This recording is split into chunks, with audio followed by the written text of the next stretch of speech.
Welcome to the No Practice Podcast, where we cover the only sport in the world where there is no practice. With your mini rod driving host, Adam Kester, Tyler Slaw, and Chase Richardson. Strap in for some debates on the world of pulling, exclusive special guests, and a whole lot of nonsense BS. The No Practice Podcast starts now.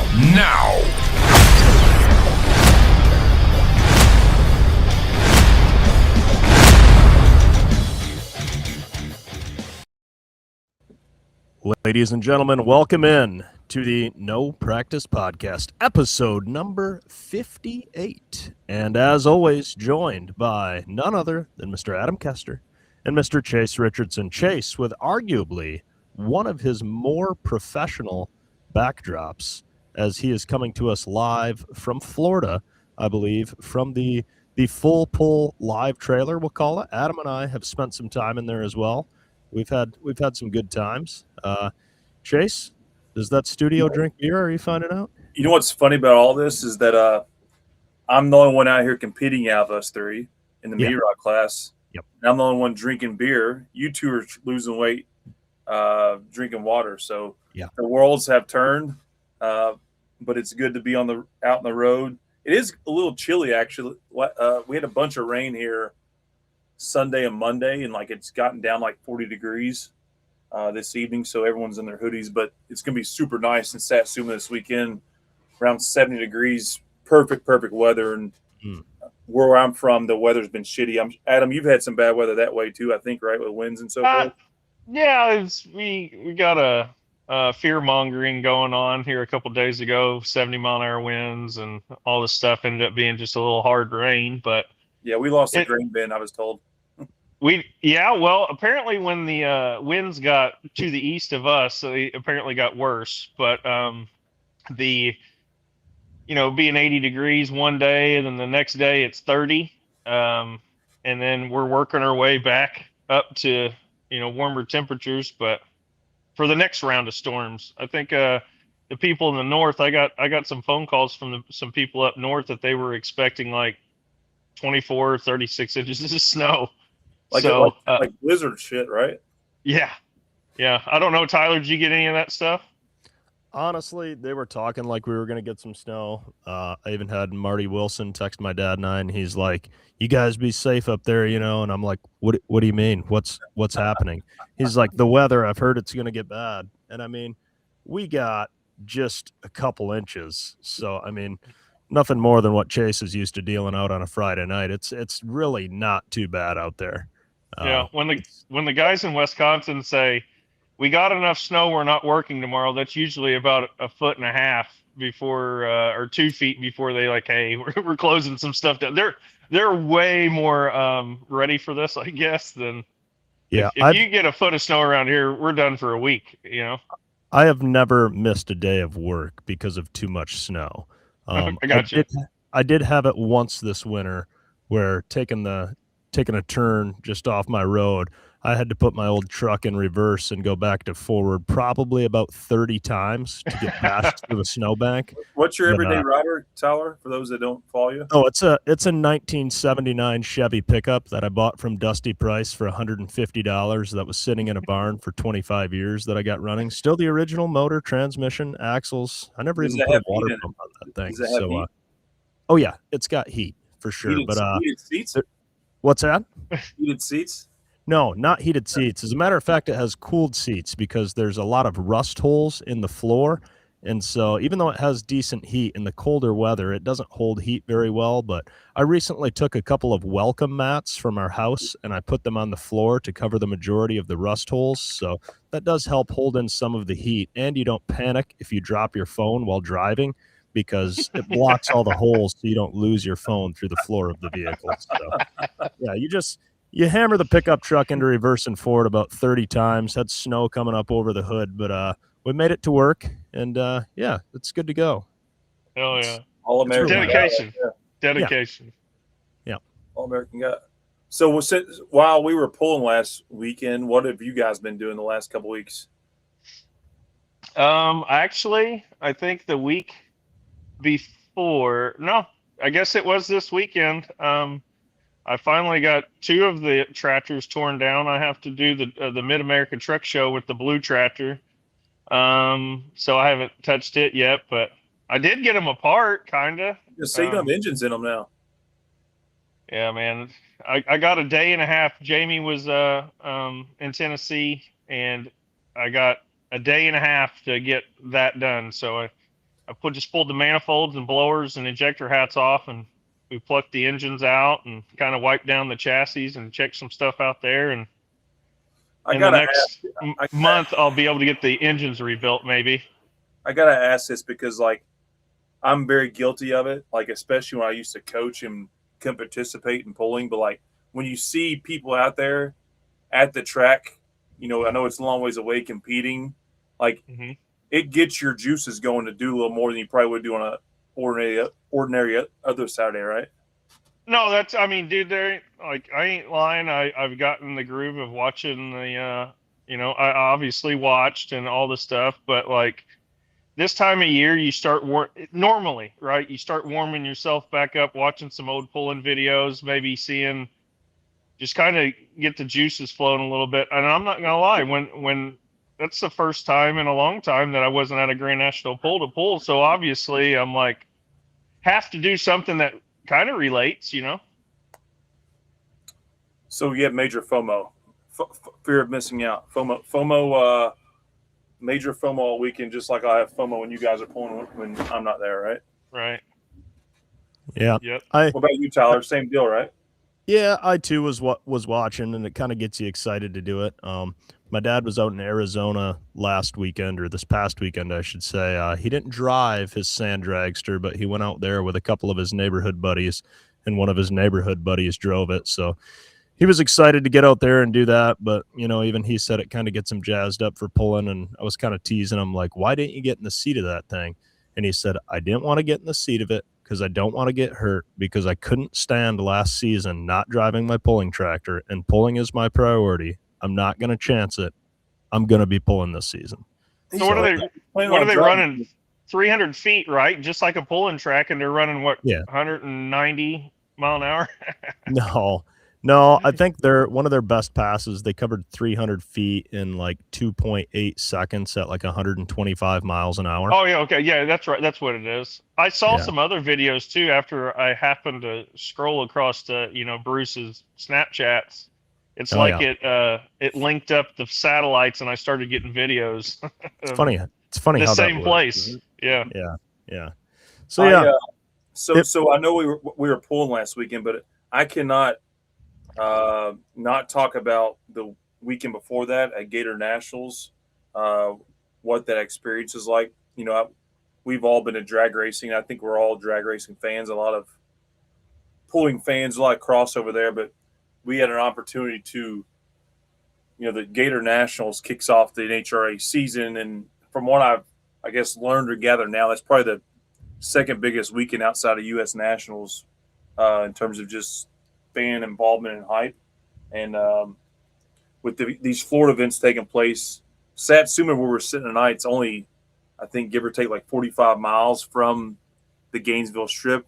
Zellwood's a little further, but NHRA was kind enough to give us a really primetime spot there on the midway for 3 days, Friday, Saturday, Sunday. And, man, like, I was telling people this all last week in Zellwood, and I know it seems like a long time ago, but of all the things that myself or we've done to spread awareness of pulling, I think this is by far and away the best money ever spent, the best effort ever given. There's 25,000 people at that event, guys, and we touched thousands of people in that booth. There was 4 of us working, myself included, and it was bonkers, like in a good way, of people leaving the grandstands. And like the first thing, when we had a good setup, they walk out like, what the hell are those things? And it was a madhouse of people. And like the part that was so cool to me is,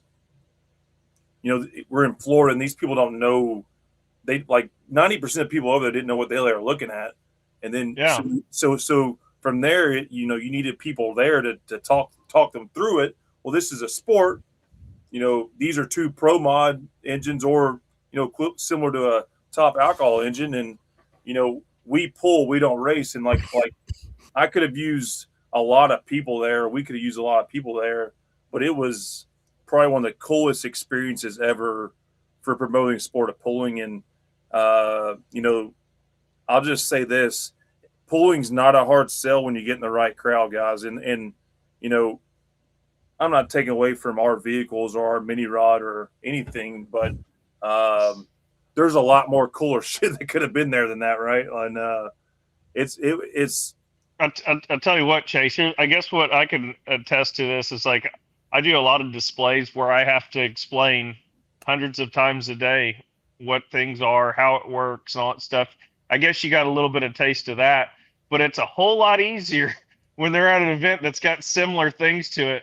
When you're trying to explain this stuff to guys that don't necessarily know, it's you probably get asked the same question 250, 350 times. Well, I don't even like. I told Tyler this before you came on, Adam. Everyone's passionate, as we know in our community. Everyone's passionate. They're fans, and everyone's always talking about how do you build the audience or get more people involved in it. Like it's right. This is like the platform. So You're at a place with a lot of people that are similar minded. They walk out of the grandstands. They say, "What the hell is that thing?" So they walk up to it. Well, this is a pulling tractor. This is a light mod. This is a mini rod. This is a diesel four-wheel drive. Oh, by the way, you can watch it next week or the week after down the road here. Oh, well, that's a hell of an idea. And then they I'm not saying that we had a big crowd, and we had really big crowds in Zellwood, especially Saturday night, but I'm not saying it was all because of Gainesville, but we gave away these coupons for $5 discounts, guys, and I think the total was like 800 plus for the weekend between both places of people that showed up with those things. Now, they may have gone somewhere else, but the concept of, all right, what is that? Oh, where can I go see it? It was just a perfect alignment for us to promote pulling. And I don't know. I encourage every fan or every person out there to look at a schedule of NHRA or even a NASCAR or a big motorsports event that's tied to a nearby tractor pulling event and talk to those promoters or talk to competitors. Like, we got to get on that because people like what they see. And I saw a comment from Doug, who works with Full Pull there. It's actually, it's a little bit like what, this shit ain't that, like, it's really cool. I don't want to sound like I'm a dickhead, but it's not that cool to us. But like when we're going through to the midway back to the pits, and everyone, how busy these pits are with these fuel cars and shit. It's like, F these fuel cars, what's this thing? It was like the parting of the season. Like, everyone was looking at us. So really cool. I can't emphasize enough. Anyone out there, we need to do more of this. Hey, Chase, didn't we try that a couple of years ago at the U.S. Nationals when Adam Bauer rolled that tractor out? That got some attention, didn't it? That was Ned before we knew Ned. I knew Ned, but I knew too long he didn't like it. Yeah. We should tell that. This is a good moment on here. This is when was that? Probably 2019. Probably somewhere around there. Yeah. This is a good moment. So, Adam, I think we've talked about this, but the U.S. Nationals, there's always a lot of pullers that attend that event because it's kind of the tail end of the season, and people are, it's always Labor Day weekend, the extra day. And for how many years? I know since you've had Aaron, you haven't been able to go, but there's been an abundance of pullers there. But I was just an onlooker. You can tell them what you and Adam Bauer did. Well, not me. I wasn't. I was there. So we run at Wasion, Ohio, that weekend, and it's only a Friday night pull. So Friday night, usually after the pull's over, we all load up, and there's a 5 or 6 rigs that'll run down there together, and you guys and Petersons and Jerry Thompson went, Mark Mangan, Nelsons are always there, whatever. Adam Bauer shows up. They had to run in Canfield on Saturday, so he's not able to get there till like Sunday. Well, Sunday nights, like, eliminations are Monday, so Sunday night they roll in or whatever. We're all hooping and hollering, having a good time, parked outside the track, and I think they brought some drag racers. Well, we got Gasparelli over there, one of the drag racers on our, runs our engines and stuff. He came over there, and I think Darren Mayer was, he was over there, and we were just joking around about the shit. They rolled the tractor out about midnight. No, and it was later. Now take this in take it as you may. The night before in Canfield, Adam Bauer got to the end of the track, and when he backed out of the throttle, it lit all the blow-by and stuff on fire on the tractor. Like, the tractor was burning. They got it put out, whatever. So when they rolled the tractor out, I says, wasn't that thing just on fire last night? He's like, yeah. I said, you think everything's all right? He said, oh, the fuel hoses look good. They fired it up. Got all 5 engines running. Darren Mayer's in the seat. Fucking jack the throttle, and all this stuff. There's all kinds of people coming out of everywhere. And like I said, it's late. And needless to say, we were all hooping and hollering, having a good time. Find out the next day that probably wasn't the greatest idea to do. This is a full circle story now, because tell me if I'm wrong, Adam. Your dad and mom, Ned, who's now obviously involved with NTPA, hooked up. We kind of started it.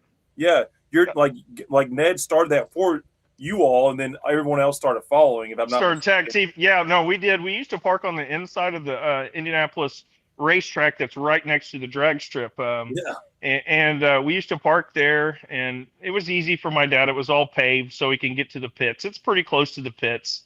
Yeah. And so we started doing that. A couple years we went, and then like 1 year, here comes somebody else, and then we got moved to the outside of the racetrack after a couple years, and still really close to it. And then more vehicles kept showing up. I remember your mom coming out, and she said, Ned, call me. You fuckers ain't doing that shit again. Like, which one of you did? Like, she was dog cussing. Or so she was dog cussing. Needless to say, that year where we were parked, the next year we didn't get to park that close. We got moved out even further. Imagine that. Yeah. But the other funny part about all that is that when all those drag racers are leaving the track, and it's probably about midnight because drag racing gets done earlier, all of us pullers are sitting up there drinking a lot of adult beverages all day. So, like, our focus level is not theirs, and they're, oh, yeah, come on, start this tractor. And these guys are walking up there like not had to drink a drop and sitting there and just, whoa. So that happened, and then it was told, like, okay, Chase has got a golf cart. You can get it out, but the tractor goes back in the trailer immediately because they're magnets, man. I mean, these people, they've never seen it before. They just glued, they're glued to it. Yeah. It's kind of funny. Why they put so many rolls on us. Yeah. Yeah. So that's all that being said, crossover motorsports is a real thing. I think all promoters or people in pulling should try to figure out a way to do, even if it's like a late model dirt race. Man, we got eye candy in this sport, man. Like, seriously, like when we walk in the bar, everybody looks at us. we've got you, Chase. You're our eye candy. Well, no, I think what some people say, like when they look at this, they always look at my tractors like, is this just a replica or something? Like, no, this is the one we race. It's like, dang, you guys kind of keep it clean. Like, yeah, you gotta have to, but no, like, I think have to. Have you seen ours? Well, I'm just saying, from a side of things, like, people look at that and they're like, they spend a lot of time, like, obviously, like Ross's tractor and stuff, everything underneath the hood, or Rob Russell's, or all these guys with these pro stocks, how beautiful are they? I think that's what they don't understand, is like, it's a supreme race vehicle, but it's actually like a showpiece too, Yeah, we definitely choose performance over appearance. You guys saw my fenders last year. Those did not look pretty, but they had a technical functioning reason, and that takes priority in our camp. So gotcha. You fans and people out there, please fire away and look around at the big motorsports events to do some crossover opportunities. That's my challenge to everyone. 10 out of 10 experience. So, well, do you want to talk about like what stemmed from the people you spoke with there and go from there? Yeah. So we have a pretty big deal going on this weekend. Cletus McFarland, the YouTube influencer sensation, is going to be driving a pulling vehicle this Friday here at Satsuma at a Grand National event. This whole thing came together pretty fast, and I kudos to a lot of people out there, like pulling people is like, we gotta get Cletus McFarland one of these. Tyler, I think you've said it. I've told him this, but like I really don't keep up with. I didn't really know who he was too much. Obviously, I've researched. Brother, come on, you gotta know. We know about Chase is playing coy right now. Don't let him fool you. The guy's got the past couple of weeks, but yeah. So we at Gator Nationals, we were there, I guess Thursday night, and Cletus Garrett. I mean, I've been calling him Garrett. I don't call him Cletus, but Garrett owns a portion of Motion Raceworks. I'm sure everyone obviously knows, and with CFH blowers and that, we're working on some stuff that Motion's doing with us with our superchargers, and the owner of the CEO and owner of Motion, Doug Cook, we were out. All good things happen at a bar, people always remember that. So we were at a bar Thursday night and just talking shit. And this is another example. Doug's like infatuated. He's a drag racer influencer himself in the drag racing world, and like just can't get enough info about our pulling vehicles. And we have 4 different vehicles we run, and show him a vehicle of our light mod that we're going to have there on display. Like pulled up a video from a couple of videos of last year, and he's looking at it, he's like, dude, Garrett would be all over driving this. And we said, who? He said, Cletus, like Garrett Mitchell. And I'm like, okay, cool. Tell him we'll be here the next couple of weeks, and if he wants to show up to the event, he can show up to drive. And that was a few old fashions in and sitting around having a good time. Well, the next day at Gator Nationals, Doug came by because he was just there on Friday. He's like, are you serious about Garrett and this thing? Because he'd be all over this. I'm like, hell yeah, whatever. 2 hours later, I was in a group chat with Doug and Cletus McFarland / Garrett, whatever you want to call him. And he, the part that's been crazy is the infatuation this guy has with this pulling vehicle. I'm a bit nervous from our standpoint because I'm like, dude, this guy's so amped to do this, and his attention to detail with everything in the 2 weeks or a week and a half of doing this. Like, I hope this doesn't go bad because this dude is he's all in on this. So literally this whole thing happened at Gator National sitting at a bar.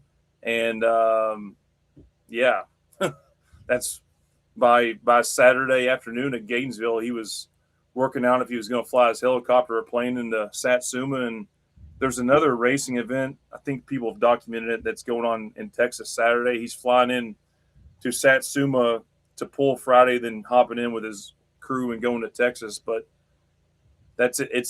The story's as simple as that, and it's really a dream come true for pulling and for all of us to be a part of this.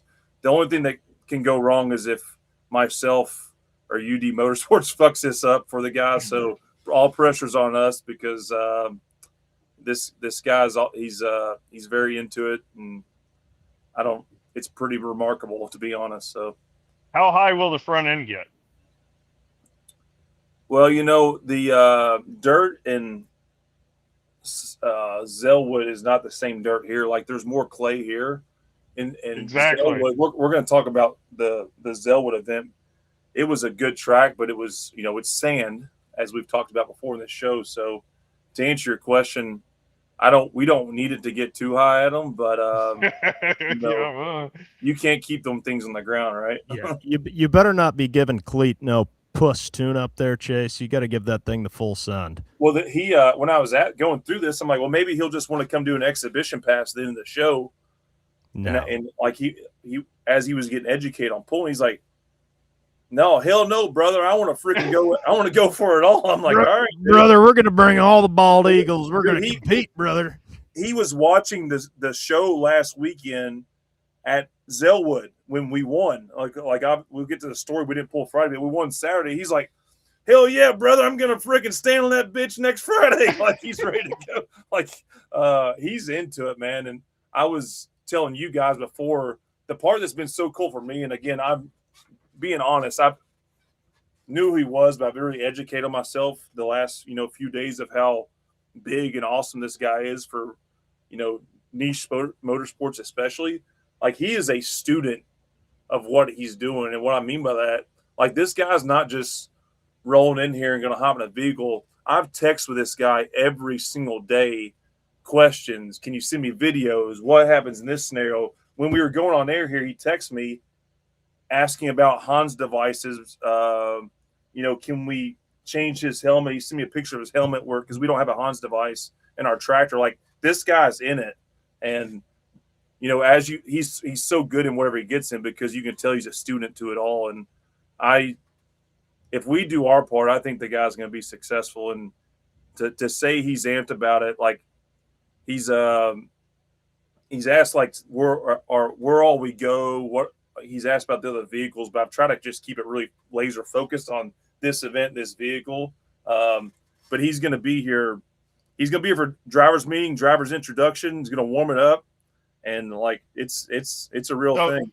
So just I see this from the videos and stuff. Obviously, it puts a different perspective on whatever. But like, I heard some people say, "Oh, the mini rod." It's like this guy is like 6'5", isn't he? I mean, he's really tall. So that was the first thing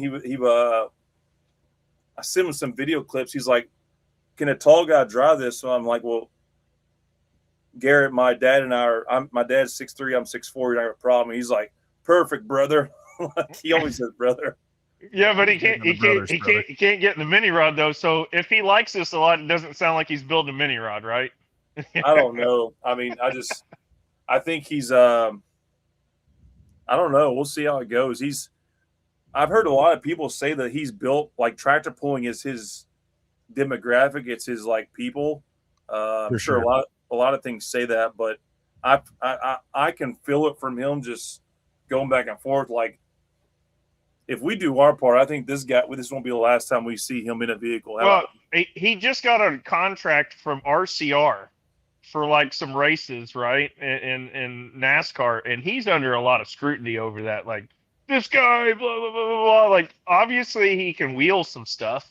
He's driven about everything, boats, drag cars, trucks. I mean, just watching some of those videos, you get in the loop sometime with it. It's kind of funny what this guy's done. I mean, he's an all-American racer, I guess you would say. Anything that has to do with racing, he's in. Yeah, for sure. I mean, he's got over 2 billion views total on YouTube. He's got over 4.5 million subscribers. So if anybody wants to sit there and act like this isn't anything but a fantastic thing for the sport, they're just foolish.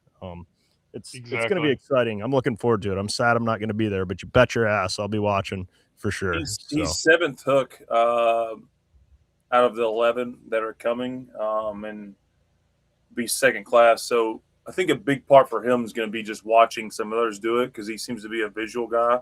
All the videos and shit I've seen him. I'm acting like I know the guy. I really don't know him. I've just texted with him for a week or so, but that's all. It's pretty cool. The part that I'm very interested in, and I almost want to do a segment on this show, and the other part, like the dude was offered exhibition. He's like, "No, if y'all don't practice, I'm not practicing. I'm fucking getting this thing." No practice, brother. He's like, "I'm not doing any of that." But I think we need to go through an exercise right now with us three, and our fans can engage because literally everyone's going to be watching this. Like, what's the punch list of items you go through with someone? Like, all right, here's this tractor. Let's start here. Like, what things do you need to know when driving this vehicle? So I'm going to have this list. I'm going to print it off and I'm going to hold it by my side. That way, if something goes bad, I'm going to blame it on this podcast, right? But Adam, what is the first thing you tell a guy when you're driving a pulling vehicle? Especially, so like not all pulling vehicles are the same. A light mod, it's not like a mini rod, but it's probably the closest thing I've driven to a mini rod. So imagine your mini rod head, like, go for it, fire away. We got to come up with a list here. And backstage, we're going to need more than 3. 3's not going to cut it for my man Cleet. I can tell you right now, number 1 in my book is when you're sitting in the seat and your hand is on the throttle, no sudden movements. Like, everything is slow and methodical and no jabs or anything like that. That's my number 1 thing that I would say if a guy's sitting in my tractor and he goes to move it or whatever, no sudden movements, like quick jabs or anything on the throttle. That's my number 1. That's solid. I would say a good piece of advice would be when you're sitting in it, strapped in, not just sitting in the seat. I mean, seatbelts tight like you would be going down the track. Make sure you understand where wide open is. I don't know how many times I've heard people say, yeah, the first time I drove, I only had it at 80% throttle, or 75% throttle. Like, understand where that wide open position is. So this is a cool little segment to get into here. So whenever I get ready to drive anything, I always make a practice Shane Kellogg, yeah, brother. Shane Kellogg says the $985 check isn't going to pay for what you break, so just let out of it. Yeah, Shane, I don't think Cleet's super worried about that, so we appreciate your input, Shane, but we're not going to put that on the list, brother. I kind of like that perspective, though, so fuck it, just stop. Yeah. No. But do you ever do the practice runs with your throttle? That really is a routine. I don't. I don't know if we need to put that on there, but it just the smoothness of the throttle and shit. This guy's never. We take for granted, but all right, Chase, you got to come up with one now. What's your piece of advice? What's your piece of advice? You take for granted people don't drive with their hand, with the hand throttle. I would say just focus on going through, set yourself a routine. So set yourself a routine, get the engine started, make sure it goes in gear smoothly, get on the track, back to the sled. Don't think about the pull, think about step by step. That's my focus on your routine. You better be doggone sure, Chase, that don't F this up where he accidentally grinds it too hard in reverse. If he can't make a pass because of your lack of guidance, there's going to be people outside your hauler with torches and pitchforks. You thought last Friday was bad. We won't see nothing. You ain't seen nothing yet. I would say understanding the brakes is definitely something that you need to do. I've seen numerous times where people are drifting and they hit the brake and they continue to go that way. You got to know which brake to hit. It seems like a simple thing to do, but understanding how the brakes work and how to hit them. So Adam, so this is really easy for us 3 to talk about, but how do you explain that to somebody? Well, yeah, I don't want to speak for Adam, but my piece of advice there would be hook up, do a live telemetry session with your race pack, have him sit in the seat and have him push on the brakes and overlay it to a pass where the tractor corrected appropriately, so he can personally get a feel of, okay, yep, a little bit harder there. That amount of brake pressure you're holding right there is roughly what it takes to correct it and not upset it. Because I feel like like Adam says, understanding the brakes, but understanding the pressure that you need to put on the brakes. The first pass I made in a Mini, my dad was like, make sure you don't just hammer a brake or you'll roll this son of a bitch upside down. So I back up to the sled. I'm wide open. I'm drifting, and you can see me on the race pack just kind of 100 PSI brake pressure, 120, 140. Nowadays, when I need to make a correction, bam, 1,500 PSI of pressure. Knowing how much you need to push it, I feel is very key to understanding those brakes. I think like Jordan put there at the bottom, it's really good to always, when you're moving the things around, you're trying to do stuff, but always have your feet with a little bit of pressure on them. So the thing, especially backing up, it really helps, figuring out the throttle and use your brakes sometimes. Sometimes you have to. The clutches, the way they lock up, sometimes you have to drag your brakes when you're backing up. when you're going down the track, some people use such different methods. I have my own. Some people leave the line with their feet slightly on the brakes. Some people don't.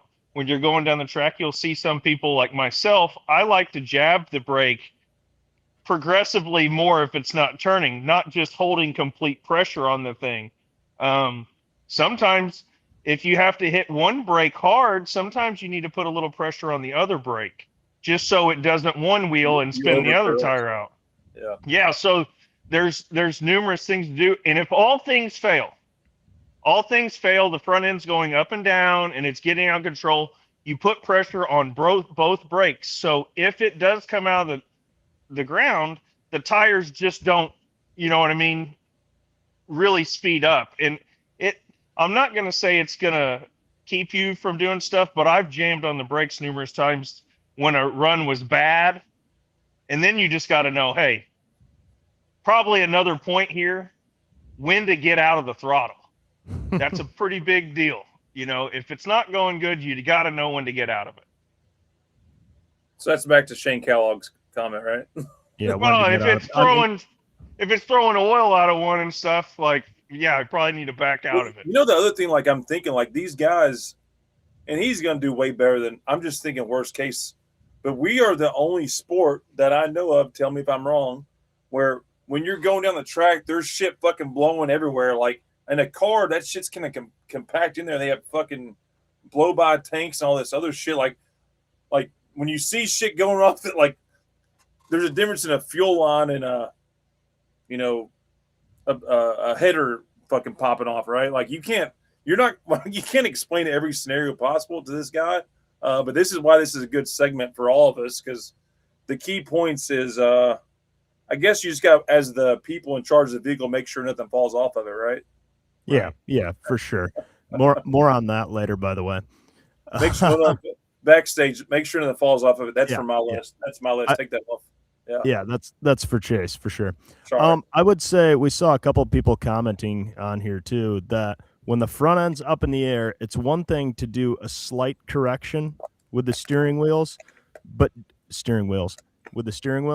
do not crank the wheel. How many times have we seen people with the front tires turned, all of a sudden here comes the front end down, the whole front shifts over, kicks the whole tractor sideways, things get violent.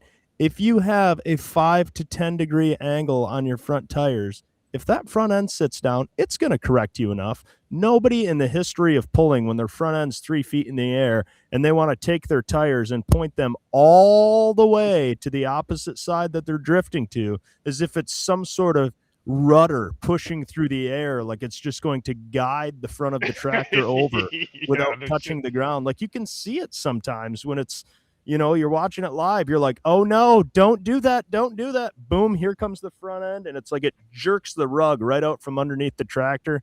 Like slight corrections. My father's rule for me when I started driving was have the tires straight.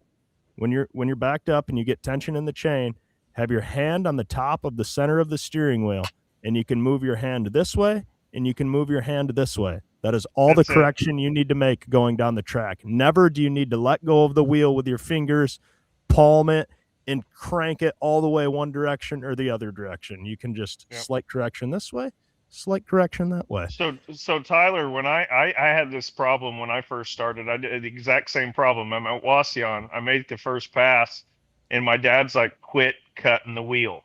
You're going to tear the thing up. Well, I did. I mean, I had him down it. As soon as I let out the throttle, it shot across, bent up the wheelie bar and all that stuff. So there are a couple things that you can do. If you take a tarp strap, take it around the steering shaft and just one time and loop it over to the other side, you can turn it, but it snaps back. Is that what your father did to you? My dad does. He you know what my dad said? He says, you do it again, I'm going to break your hand. Oh, nice. You didn't do it again, did you? I didn't do it again. Adam's like, I did it again. He broke my hand. My dad's method is, and we're going to do this with him. It's already been determined. A red zip tie. Whenever he gets in there and we bolt him in, put the red zip tie and keep it like up there enough where he sees it. Do not let that damn thing move. Whenever you take off, I think that's going to be our method. Yeah. I would say another thing, while you're talking about that, is definitely pick a spot out at the end of the track and try to aim to it. Yeah, Ooh. that's a big one. That's list worthy. Have a target. Yeah. Pick a spot. Don't be looking around, like looking for something. Yeah, you're going to be looking to see if anything's happening. I'm always looking for like fuel line spraying if it happens. And then outside of that, like obviously the guy's going to be. You'd like to say we'll just put him in the middle of the track. Well, let's say you can't, because sometimes it gets rutted up and chewed up, and you have to move. Like, know where the out of bounds line is and pick a spot out at the end of the track and just try to go towards that. That's a good one. Adam. I want to go back to this brake thing because myself driving this vehicle and just knowing the class, I'm really concerned about how do you tell a guy to work the brakes. Give me a good real life example we can use because you can't just say if it's going left, you got to hit right. Like, what's something you can relate to? Well, that's what I'm saying. If you do like a live telemetry session with your race pack, I forgot that part. Tyler. You can we don't have that shit, so that's out. You don't have a race pack? We don't have a race pack with wheel sensors on it. So what I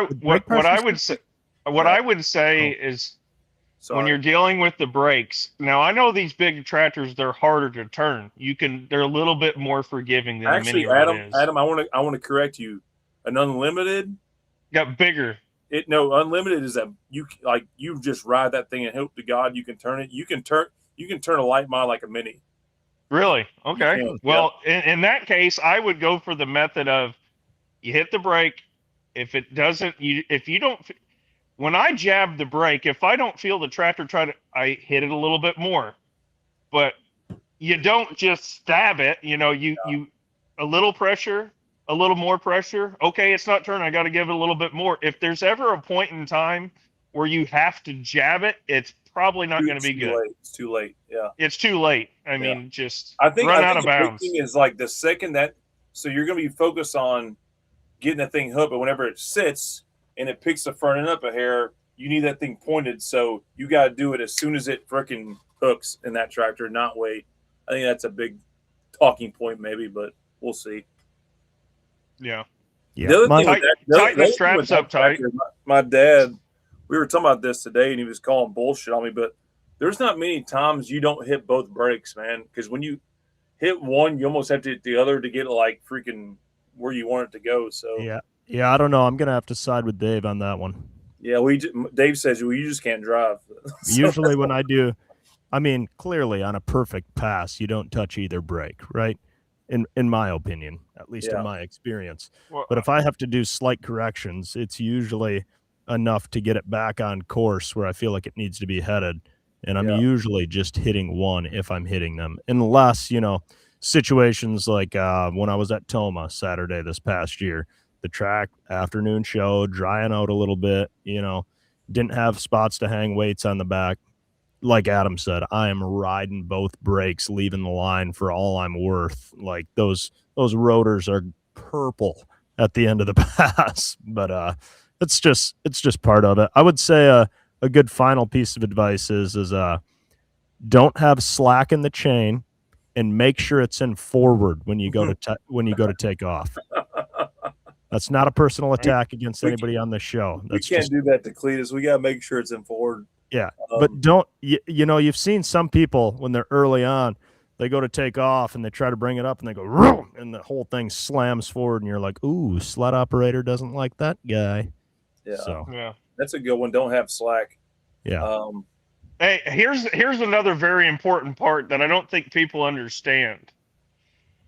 When the front end starts to pick up and you're maybe not sure of it, do not back out of it. No, it gets worse. Because it slows the tires down and it goes higher. Yeah. That's like one thing that you really gotta tell yourself, like, oh, this doesn't feel good. If you're gonna get out of it, try to be as smooth with the front ends coming down to roll out of it when you're coming down. Do not let out of it when it's really high, because it's gonna go higher first before it comes down. Adam, you're the greatest I've ever seen at getting out of the throttle before 75 feet. Do you even let him know this is an option, or hang on? I feel like there's somebody better at this than Adam. I think Adam, and Lisa Mini Rod Adam's the best I've ever seen. That thought never crosses my mind when I'm driving anything, and it's. I want to think it's. I think it was Renee Theobald. I congratulated one year because I was like, you have to have the mental whereabouts in the heat of the moment so well to decide this isn't going well. I'm going to back out. I swear she did it like 3 or 4 times in 1 year. Yeah, and there's no shame in that. Like, I think that's impressive to be in the heat of the moment, coming with the throttle. You're like, nope, I don't like how that feels, and back out of it. So what I do? Do I even go there with him? I've done it. I've done it more lately than I used to. Let's put it that way. Like I've seen, like it just, I don't know if it just feels. Sometimes I can just tell this is not going to be good, and at least try to save the equipment. Yeah. I think what I'll tell him is like, all right, we have a rule. If you get going and you just don't like it, just stop, and then we'll drop and we'll talk about it. I don't know. I don't even know if I'd tell him about that rule. Don't even tell him. What do you think, Adam?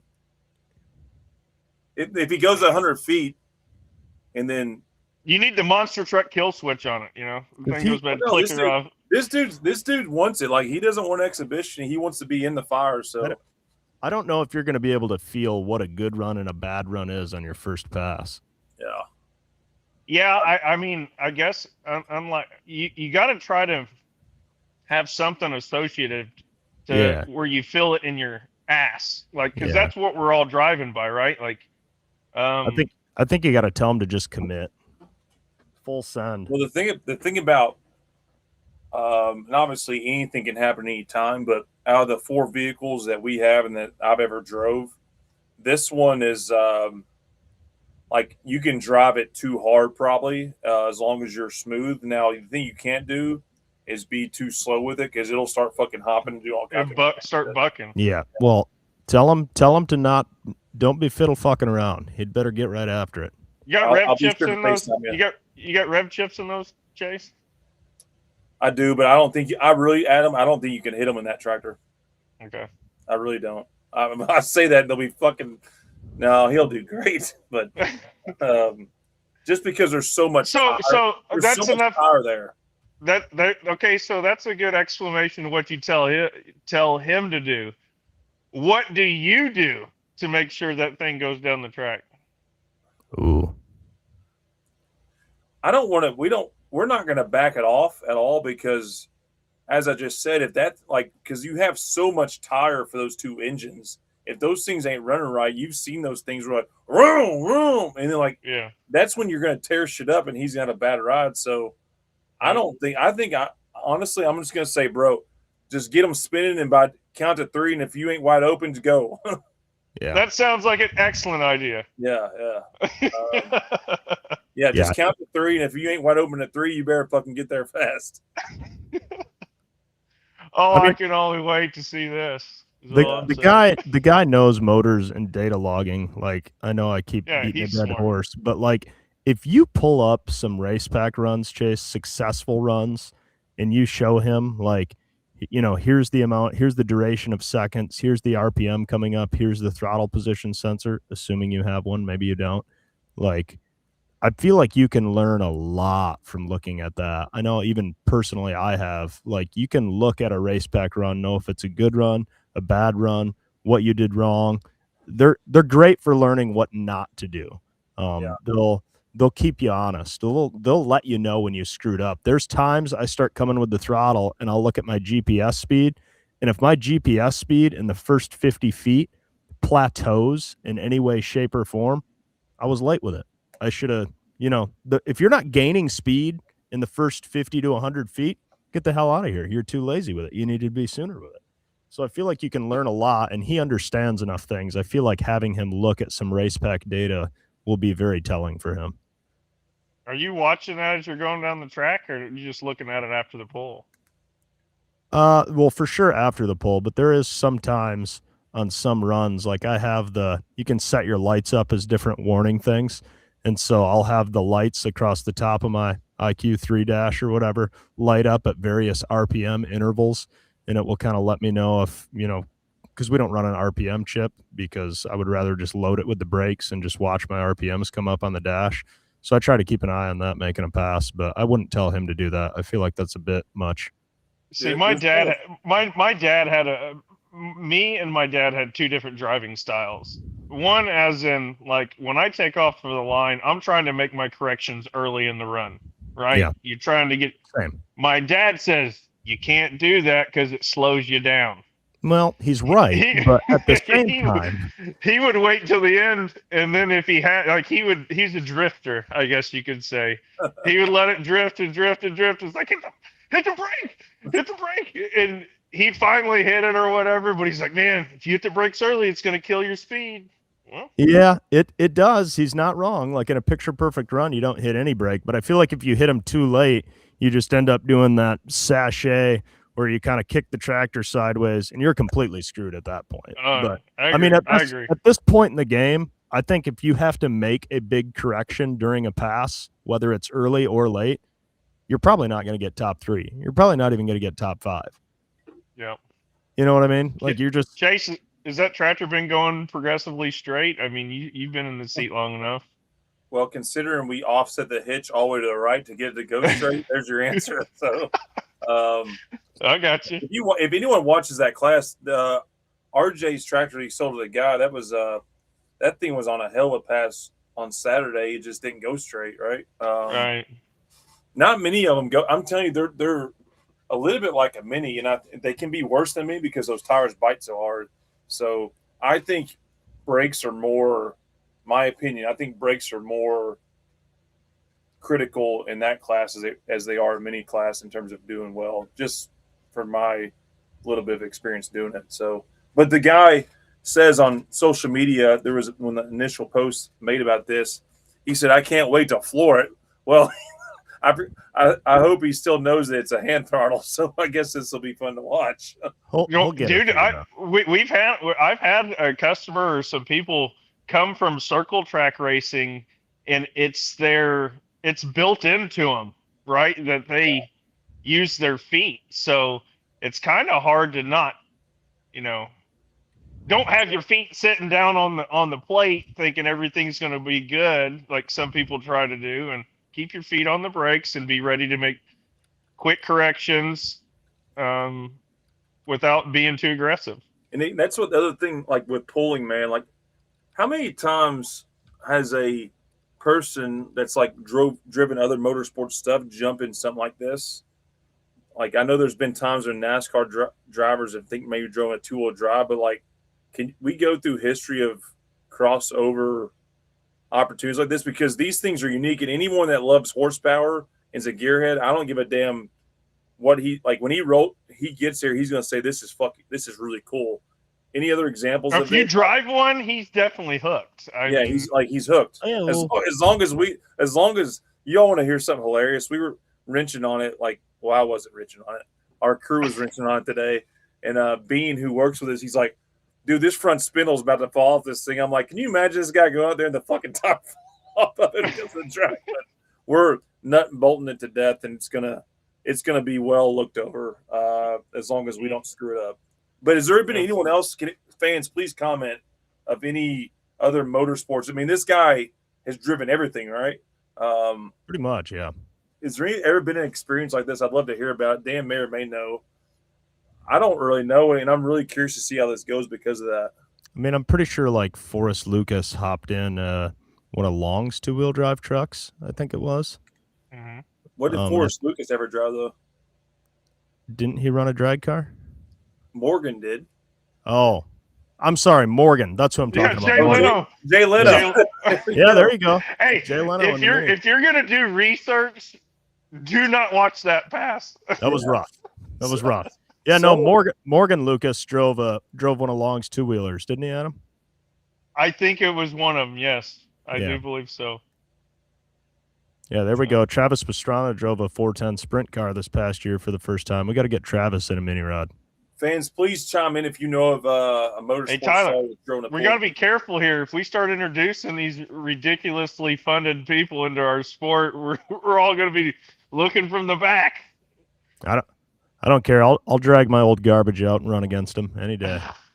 Alex Laughlin, I don't really count that one, right? Because he was he started in pulling. Yeah, he started that. Don Garlits drove the Stitches. Okay, there's one. I didn't know that. Okay, I didn't know Don Garlits drove a that would have been an interesting thing for Don Garlits, because Jim Lyons didn't drive in the center of the truck. He was off to the side. Off to the side, that's right. It's kind of crazy. Yeah. So how big? Like, guys, obviously I'm biased. I'm in this. We've been talking about it. Like, this is a pretty big thing for pulling, right? Oh yeah. Yeah. It'll be cool. So what does this? What's the negative from this? The negative is, I guess, he could probably go out here and not do well. Not chase out of the points race. Yeah. Well, I'll do that anyway. I like the thought of Cleet having a little oopsie, and he goes out of bounds, but makes a nice pass. And Chase has a killer season outside of that. And all year long, he's like, man, I probably would have won the Grand National points if it wasn't for Cletus McFarland. There you go. But to me, like, this is I think this is a great opportunity for pulling and getting a guy who's, has massive audiences in one of these vehicles. I know it's ours, but just for the sport as a whole, I think this is nothing but a outstanding opportunity, and let's all pray that UD Motorsports doesn't F it up, right? Tell him in return that you want to drive one of his cars. One of the Crown Vics. Well, give some Crown Vic racing. It sounds like he needs to have a pull at the old Freedom Factory. There you go. Yeah. Will y'all come to that one, or are you going to sit at home? I'll make an agreement, Chase. If you get a pull at the Freedom Factory, I'll come. And if you end up doing the Crown Vic race, I'll come be your tag team partner. So if we get a pull, you two are going to come. You're not going to leave. You're not going to leave me isolated down here on my own to do all the talking. That's right. All right, deal. Right on. Good deal. Hell yeah. So that's Friday night. He's flying in, like I said, Friday, picking him up at the airport. Be here for the driver's meeting, doing driver's intro. And, we'll see how it goes. Tune in Friday night, Full Pull Live, or obviously if you're in the area, drive in. Tickets will be available at the gate. It's going to be a pretty fun environment. So while we're talking about this, I think it's probably pretty relevant after the stuff that transpired this past weekend. Are they thinking about moving the time up, or is there any noise ordinances or anything like that? I think we just go all in on last weekend. We can go through each day. Let's dive into it. Why don't we? And then that question will make sense with some context, right? So sure. Yeah. So Friday, obviously, kicking off the Grand National season this early. We've had, great numbers, good participation down here at Zellwood. There was a good crowd on hand on Friday. And it was probably, I would say it was probably one of the worst Grand National sessions of pulling in the history of pulling. You might be a little hard on yourself to watch. But honestly, the actual pulls that took place themselves probably weren't that bad. But let's just call it what it was. Like, there was laser malfunctions on 2 tracks at one time. I think that's probably unprecedented, to say the least. Everyone there knew it was happening. It was definitely not a. It was the worst, one of the worst pulls in the history of pulling. And then followed up with that might be a stretch, but nonetheless. But I want to make that point clear because it was, but to follow it up, what transpired on Saturday there, because we say this, and I said this all the time last week, but like, people that pull are very passionate people. Like, they would not do this if they weren't passionate, right? Like, for sure. We don't do it for the money, we do it for the love. And then you add the competitive nature to it, like everyone wants to win. So when you have a failing laser system and a show that has to get cut off. Which, to be clear, for those not in the know, the laser system is the metric in which how well you've performed is measured. It's measuring distances. So without that, it was not appropriately working on either track. It's like having a drag race and not knowing how fast people are going. Or yeah, I mean, I think it started with a football game without a football. Yeah, well, more or less, like just for me being like obviously being around it forever, but the first mini rod goes and we'll get into this, but like the marker, I didn't know where the marker was at or how far the track was. They went in to say it was going to be 320 feet. The first tractor went, and he's pretty close to the last marker, and the distance comes up at 308. And I'm kind of like, what? You know, like what's go? I that's the first thing I noticed. And then like Chase, when you ran, Adam, this is after the third sled reset though. Right? No, the very first run. The very first run. Okay. It started. Okay. So it started there, and I looked at it. I was like, man, that distance is off a little bit. Couple tractors run. Cody smokes it out there. Right. Nice reset. Pass. Vaughn takes a small weight out, puts a really big weight in it, which is not accustomed to normally what happens. And the next tractor continues to go far. Then they put more weight in it. So three resets, but you were the first hook after the third reset. Was it test hook? Yeah, and you went pretty close to 300 feet or past it. And your distance came up as 288. And I'm like, that's not right. Yeah, so first thing on that, we've all heard it. People speculate it. Like everyone, you go to Florida, the tracks aren't good, right? Like it's like or stereotype. Can these level of vehicles handle it down there? And the tracks in Florida, like it's totally different dirt. You can see the texture of it. It's like sand, but there's a lot of moisture in that sand. And what ended up happening after the 3 sled resets, there was more weight ran in a mini rod sled at that pull on both nights than ever has been ran. I don't know. I don't want to call it the best mini rod track of all time, but what does happen, you know, with all that weight, when the pan drops, like when we're in Ohio somewhere, the pan helps stop the vehicle. Well, on that type of dirt and conditions, the freaking sand just blows apart, right? So there's nothing to grab. So therefore, it takes more and more weight. So the mini rod class in Zellwood, Florida, is the most weight ever ran in a mini rod class. At least one ran by Vaughn or one of his sleds. So to get 3 sled resets, I would say that was probably just par for the course for what does it come, because nobody's been down there, no one's ran in that stuff before. So that was a delay to start. And then, as you said, the measuring of the distances was an issue. Probably for you, Adam, or people that really were watching, it was an apparent issue from the jump. But as the class went on, they finally came to a stop to address the issue, and it got addressed. But a few hours into it at this point, to get the first 2 classes done, another unforeseeable situation presented itself. And just to be clear, the Saturday night show, after all the Friday the 13th voodoo was done, was completed in 2 hours and 37 minutes. That was a total show, which that's perfect. Well, from a preparation standpoint, everyone was thinking 3.5 hours, right? So things are running late then, and there's a really good crowd there on Friday night, like the biggest crowd probably they've ever had in that venue, even though Saturday was bigger. And we're in like that place is operated by a group called Florida Pullers, who have 6 pulls a year. So they have a circuit. They have their own organization. They pull in one place every year, and that county is Orange County. Orange County is Orlando, Florida.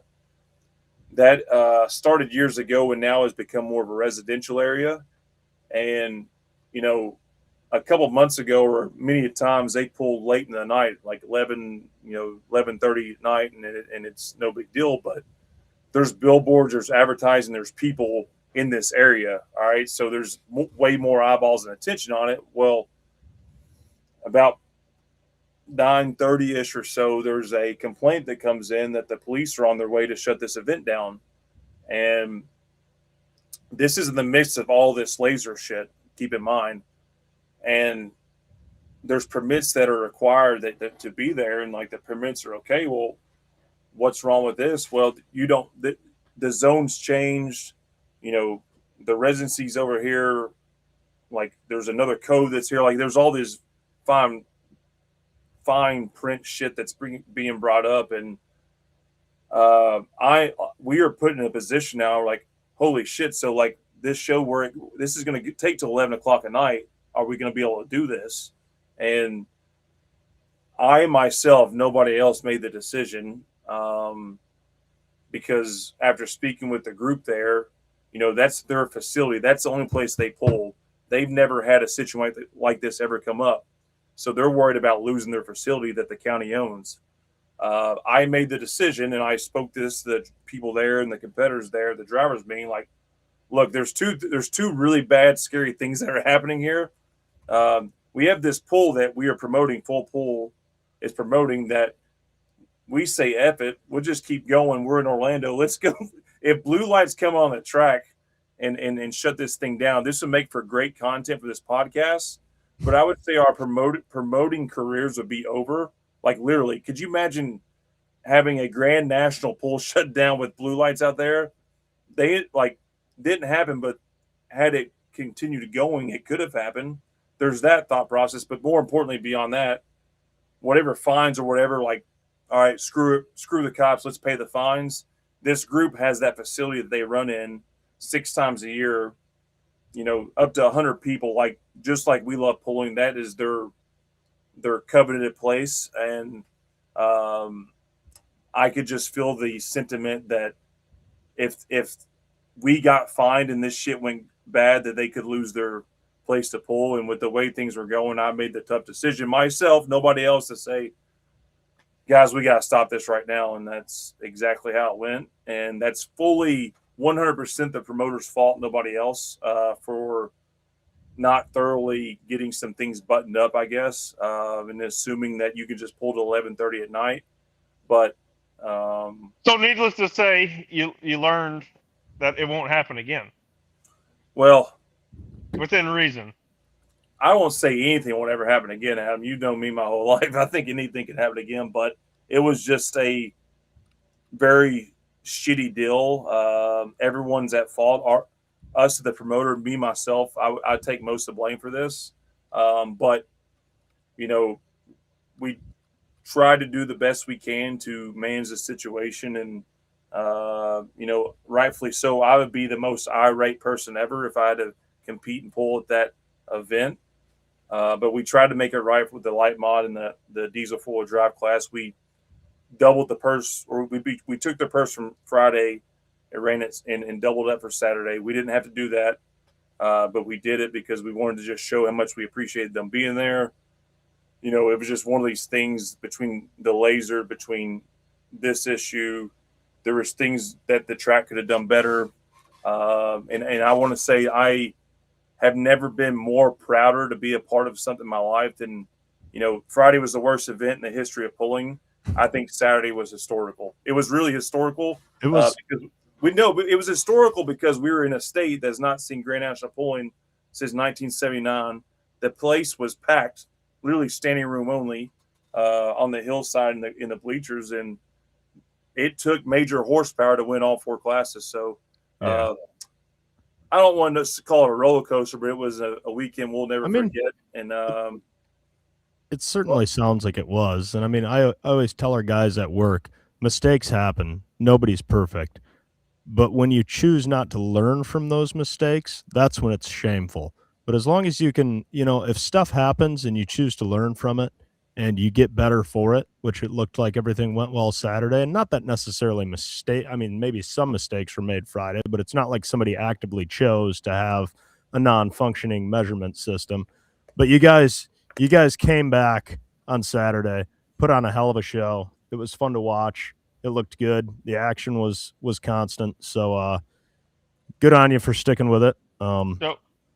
Yeah, I guess in my deal, when you're dealing with this laser, and this has just come up in my head, and I'm sure it's come up in other people's heads, but is there any way that we can have like a GPS in the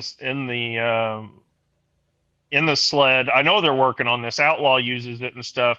Not saying that you necessarily have to go to it, but in a case like this, if you start out the class and you're reading by the laser and the GPS, if the distances correlate over a matter of time and seem to line up, it gives you an idea that, hey, these things are pretty accurate.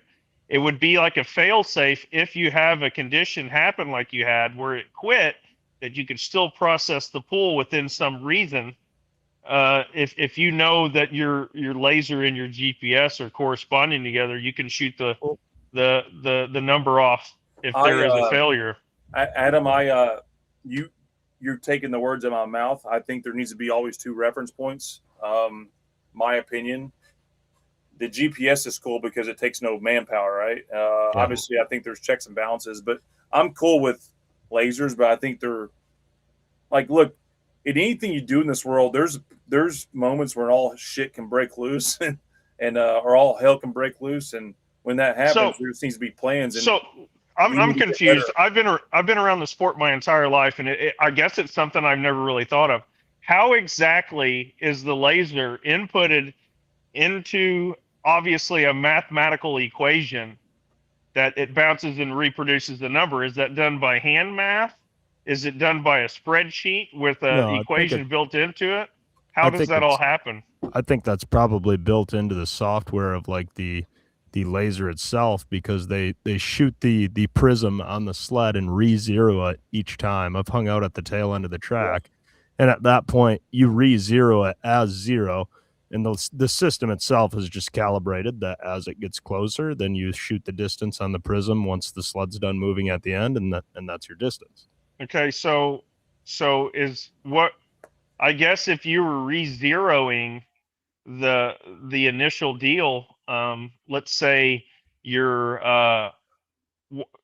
obviously the distances were off in the mini rod class, right? Like you can see the distances were off. They made corrections on some, not on all, but like there had to be, if that sled was going back to the same point and getting reset at 0, the 0's not right, obviously, right?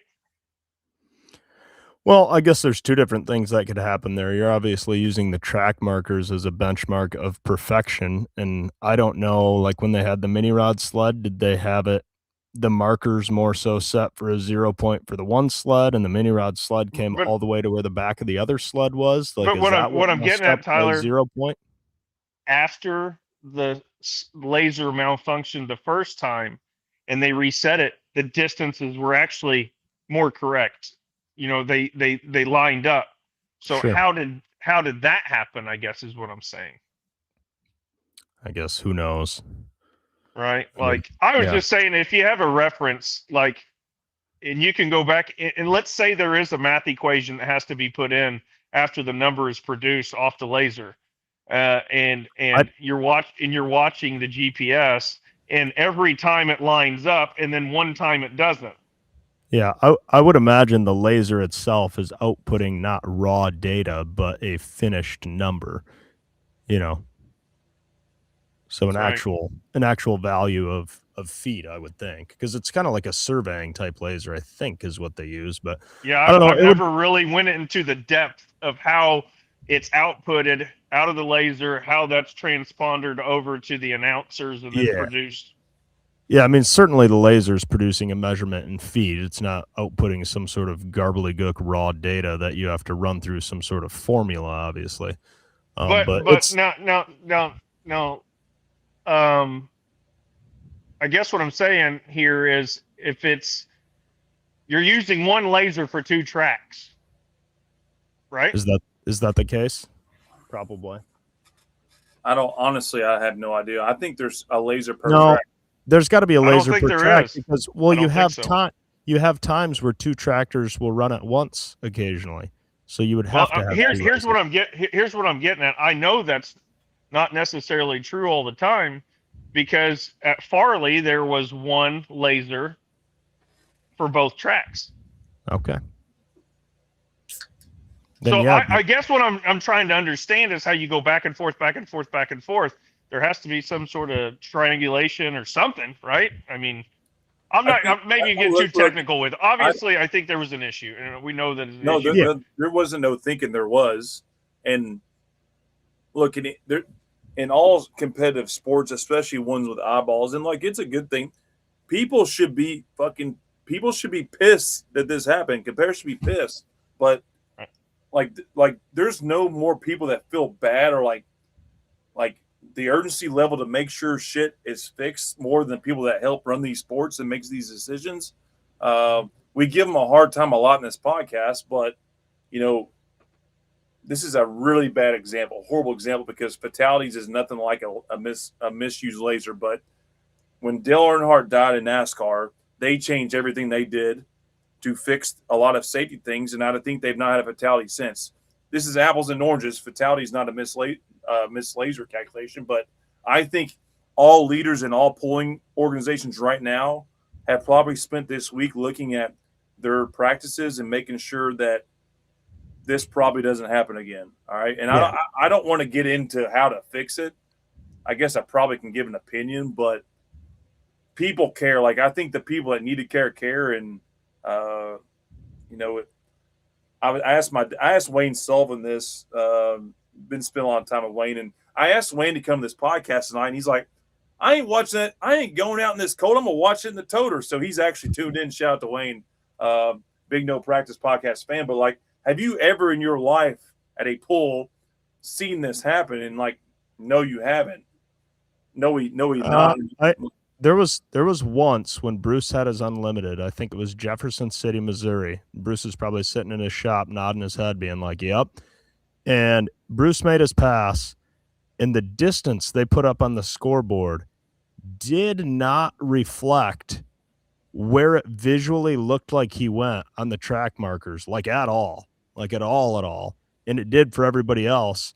And I'm like, no, that can't be right. And Bruce was like, I know I went further than that. I'm like, yeah, you did.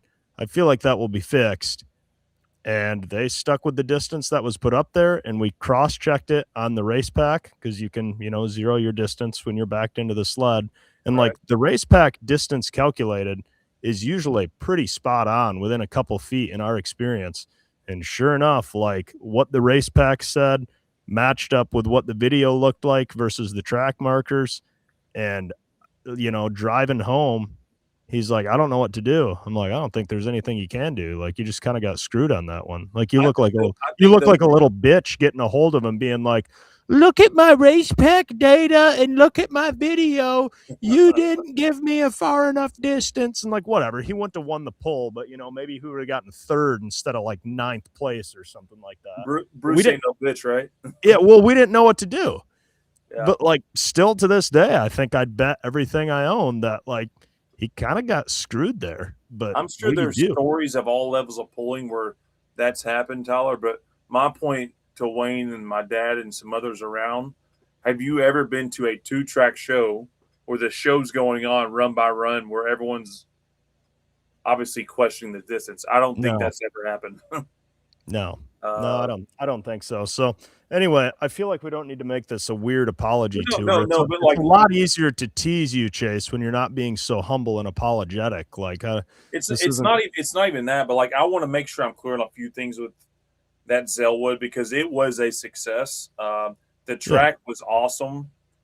Shout out to Mark Kelsey. Mark Kelsey is the owner of the Satsuma facility, has a background in excavating, builds tracks. Scott Frieder's promoter at the Sandwich, Illinois event come down. Those guys and the staff built an awesome track. Like, it took power to win every class there. The same crew's here again this weekend. Expect nothing less. That's one big takeaway for me. Other big takeaway was the fans that showed out. Friday's crowd was huge there, despite the misfortunate show. And then Saturday's crowd, standing room only, record attendance there. We ran out. The parking was full.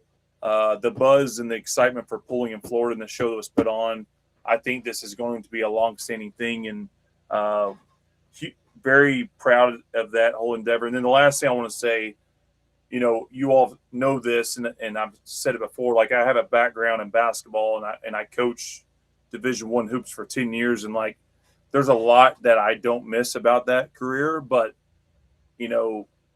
this weekend, I would say at times there's one thing that still gets my excitement going about coaching, and I probably will coach again somewhere, some level, someday. I don't know what, but like, everyone hates to lose. Like, you're in a competitive win-lose environment, but like, everyone hates to lose. But when you lose and you're in a group with a group of people that are trying to win this shit with you, whenever you all look around that room there and say, all right, guys, we got to figure this out.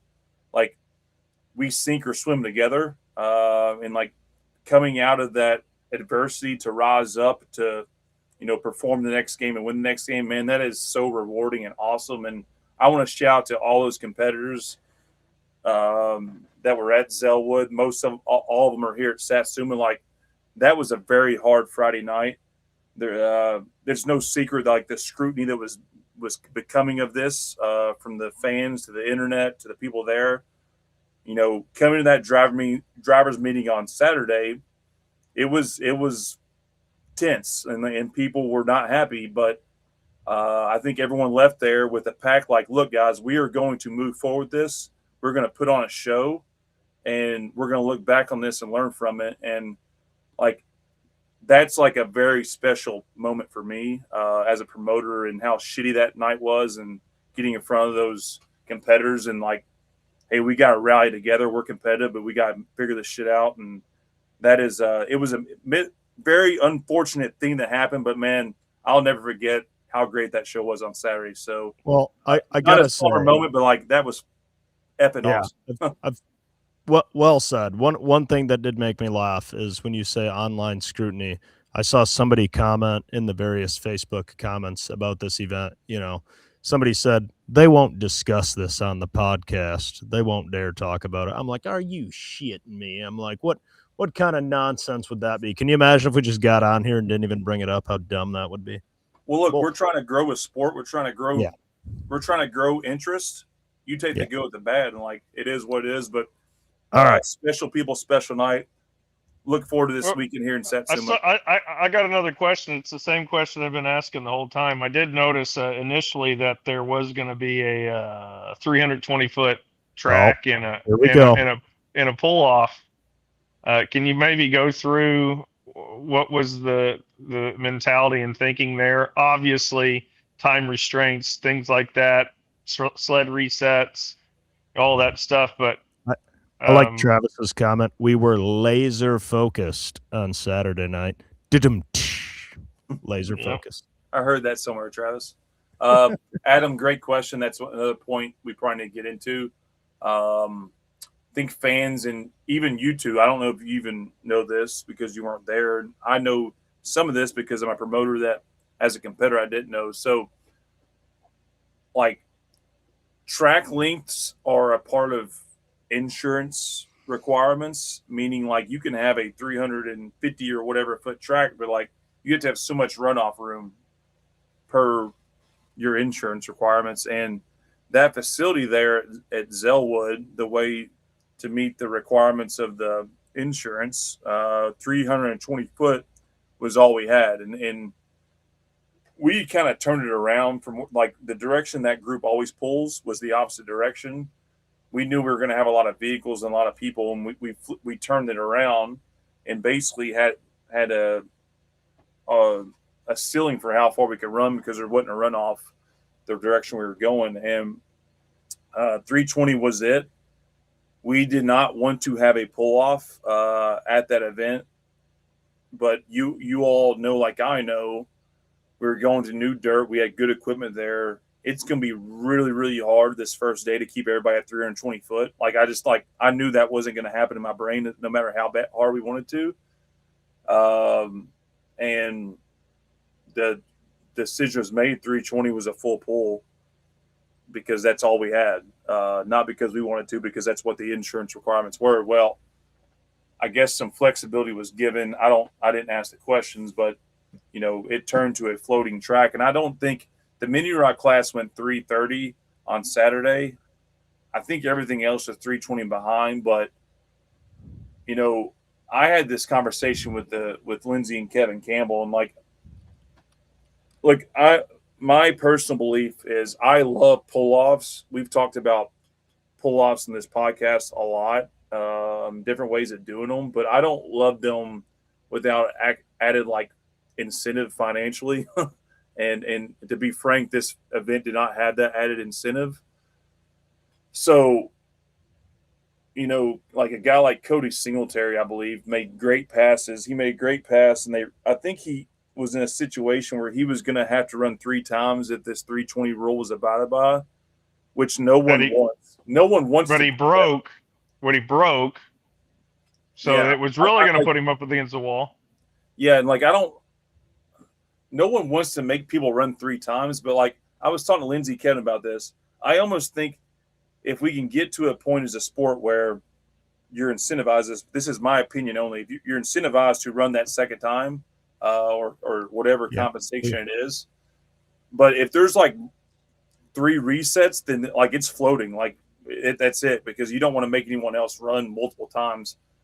Because I think we all give them hell, and like I give them as Adam, I do, you do, we all do. But like I think ultimately they are just trying to keep us from having to run multiple times. I really do believe that. Multiple times, right?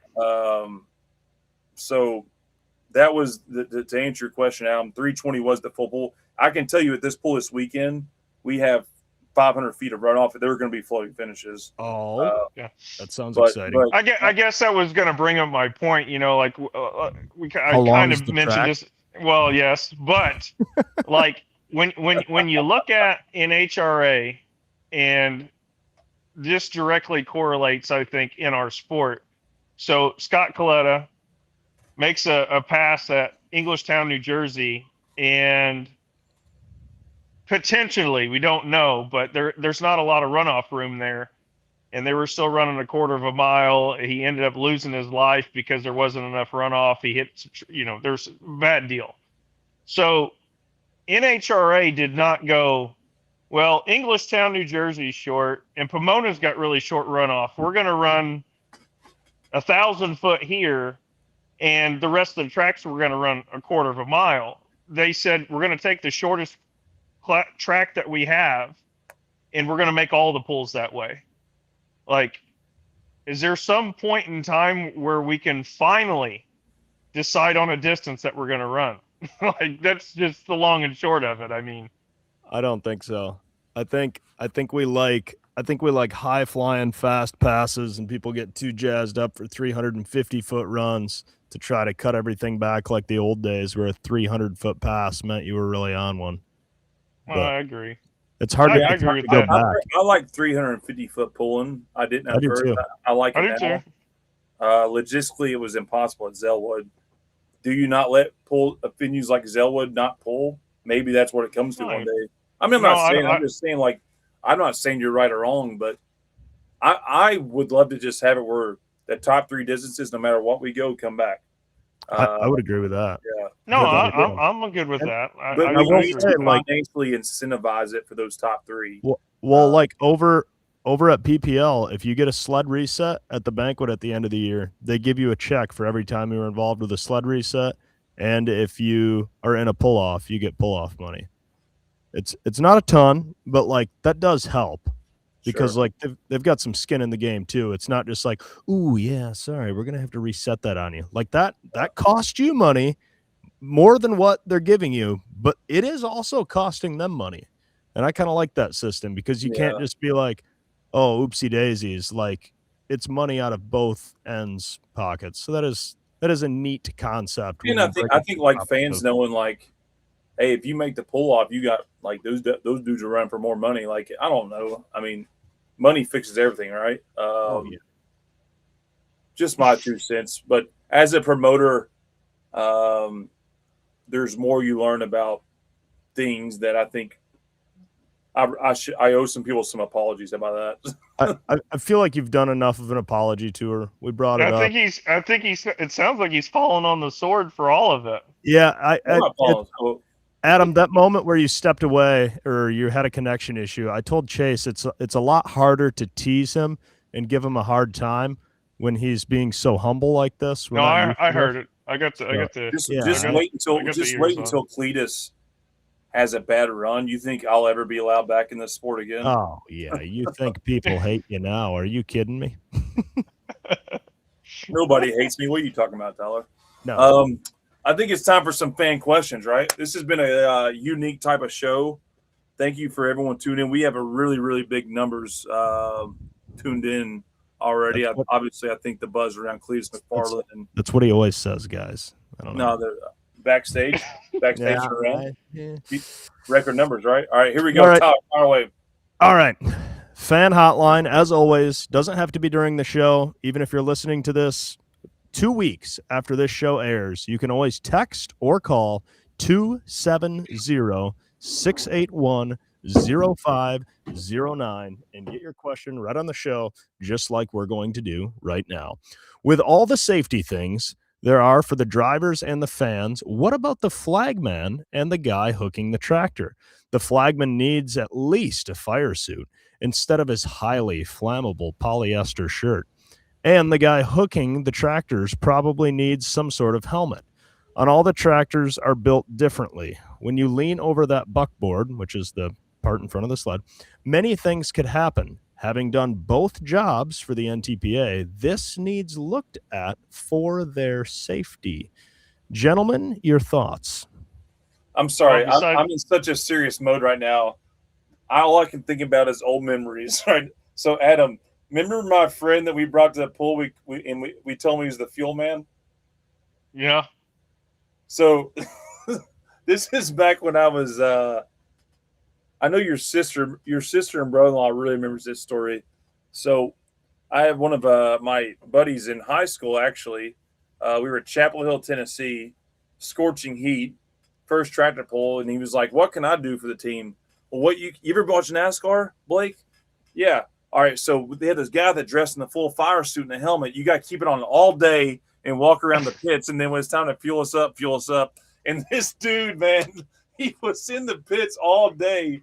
Like I think we said at 5 o'clock, take your position, and he's just walking around the pits with his helmet and his fire suit on, and like all of our friends, like, what the hell's going on with this guy? And like, all right, fuel man, it's time to go. About the time we get out the track, I think one of the Chapel Hill guys says, "What in the hell are you doing?" He's on the fuel man. He's like, "Man, them boys over there, they're just screwing with you." And he threw his helmet off and threw it out. He said, "I effing hate you guys." But it was Ashley and Craig remember that like it was nothing. That's a real story. Not to get on side subjects, but anybody ever wants to get one of their buddies, just bring him on and call him the fuel man. I don't know.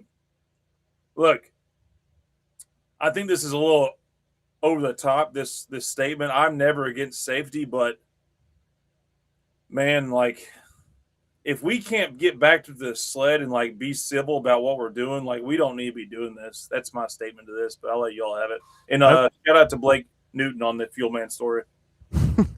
I would say my opinion on it is when it comes to safety of the sport, we really need to focus on the fans, not so much the drivers and the flagmen, because I feel like as drivers, and I would assume the flagmen, they understand the risks that are at stake.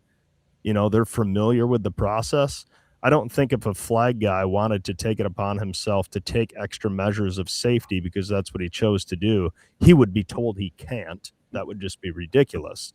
So much like the safety rules, such as putting brakes inside the chassis, I feel like the safety of the fans should be the top priority, not the people that understand the risks behind it, such as the flag guys, the people that drive our tractors. Now, that being said, clearly I'm going to choose to wear a fire suit and a helmet and a neck brace, even if they told me I didn't have to. I guess it wouldn't be a bad thing for the flag guys, but we already safety Tyler.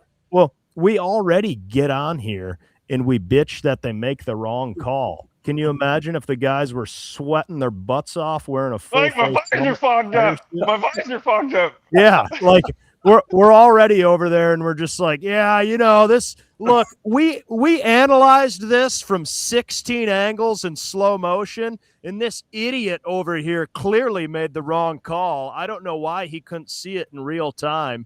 You take that same guy and load him up with a fire suit on a nice July hot Saturday afternoon day, wearing a full face helmet, and we're like, "Hey, Jerry, what's the deal? I watched it in slow-mo. I think you screwed up." And he's like, "I can't even see out of this thing." Ain't gonna let me talk on my microphone. Yeah. So I feel like the flag guys, if they weren't comfortable with it, they would take extra levels of precautions. So much like the drivers, if they're going to do it, be up to them.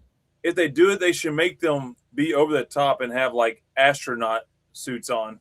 If they're going I was just thinking about this. Could you imagine if the flagman had a knock in like the referees do in NFL?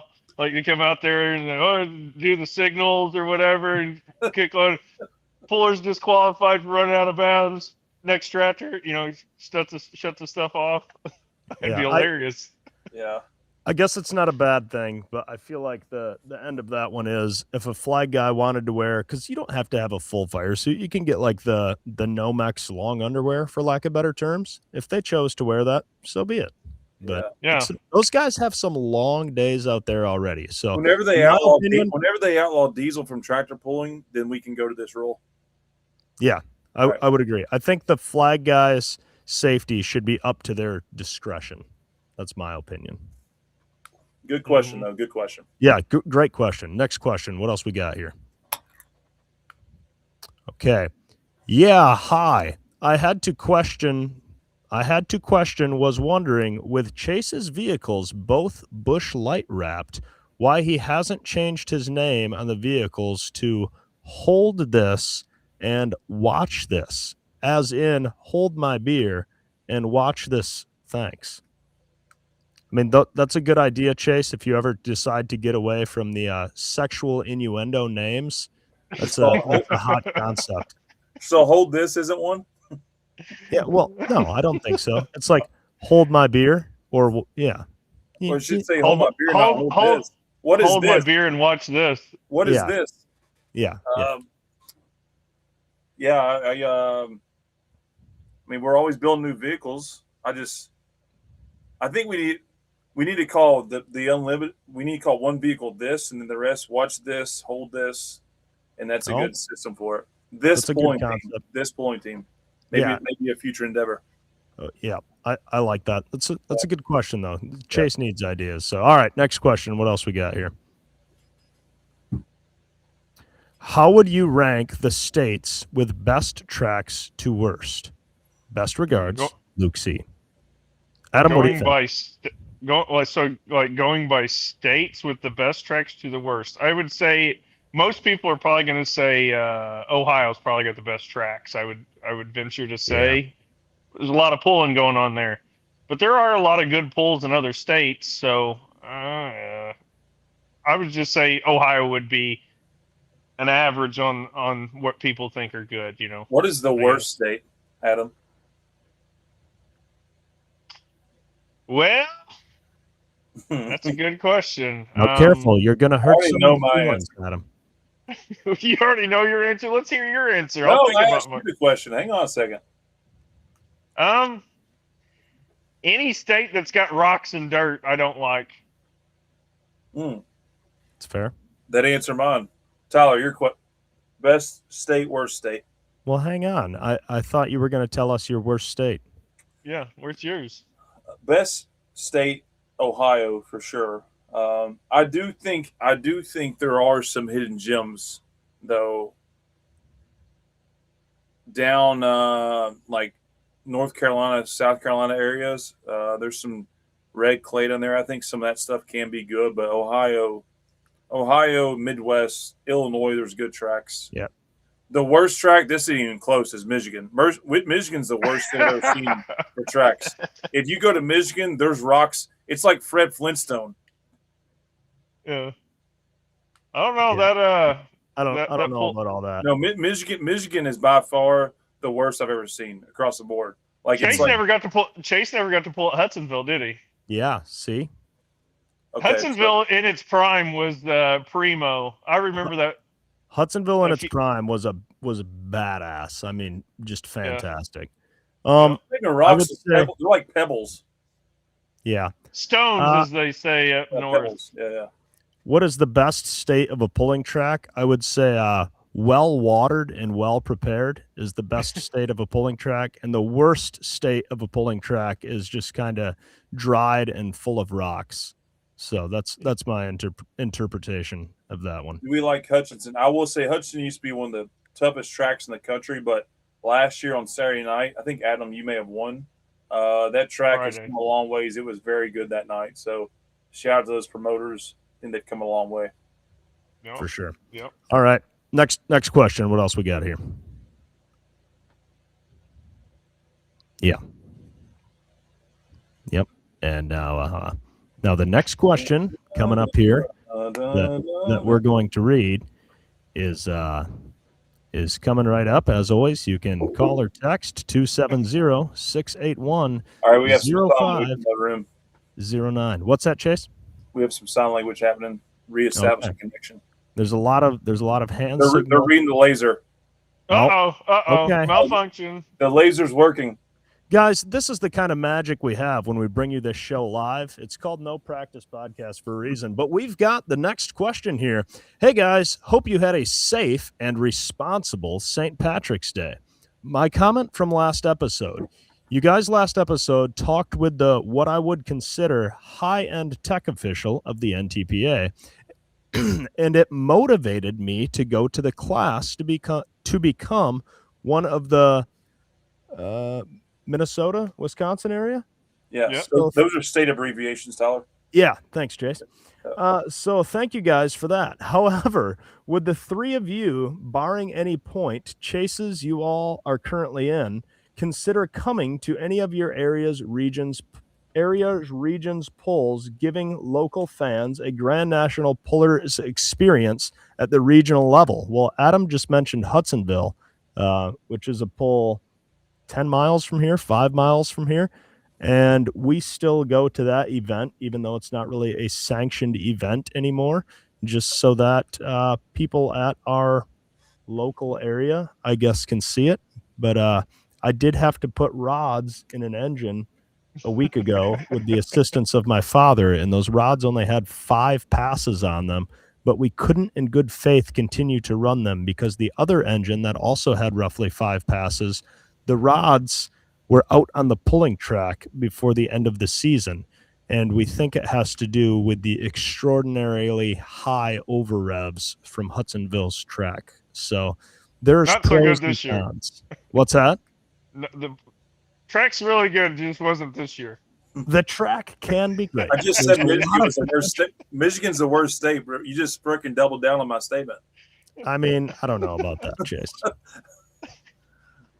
mean, it's a great state for Michigan Wolverines athletics.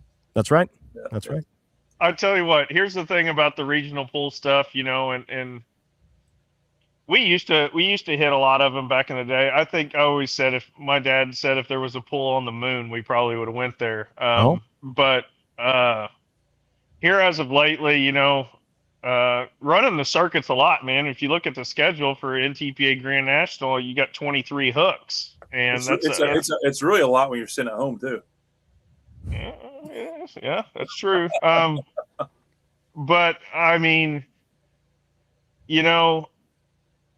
and some people would say in good faith, like, well, the regional circuits, they need to be supported by regional pullers, and the Grand National pullers need to be supported by the Grand National stuff. And if there's one close, I'll go do it, but it's got to just line up with time and if we got the help and stuff like that, more or less is kind of the way I look at it. I think it's a good time to note that, like, the mini rod class is rapidly growing, but like where Adam and I live, there are no regional or grassroots mini rod pulls. Where Tyler lives, there's quite a few. Like, I think we may be the only mini rod in the state of Kentucky, to be honest. Not because people don't want to run them; they're just nowhere. Like, true? I think we might. Someone call me out. The Cutshaws have some. I take that back. Tennessee. Oh, they're Tennessee. Yeah. Regardless, there's no place to run it. Not because they don't want to. They're just the local levels and especially a mini rod class, it's a financial commitment to get a sled and so forth. It used to be a hotbed for it way back in the day, but that's kind of moved around now. Obviously it's not here.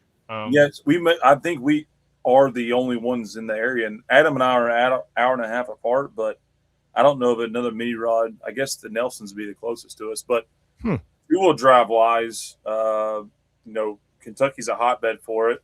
And absolutely, we try to, when we get done pulling at the end of the summer, support, local events. And Elizabethtown, Kentucky has a growing pull that we went to last year. The first weekend in October, ran our light mod and two-wheel drive.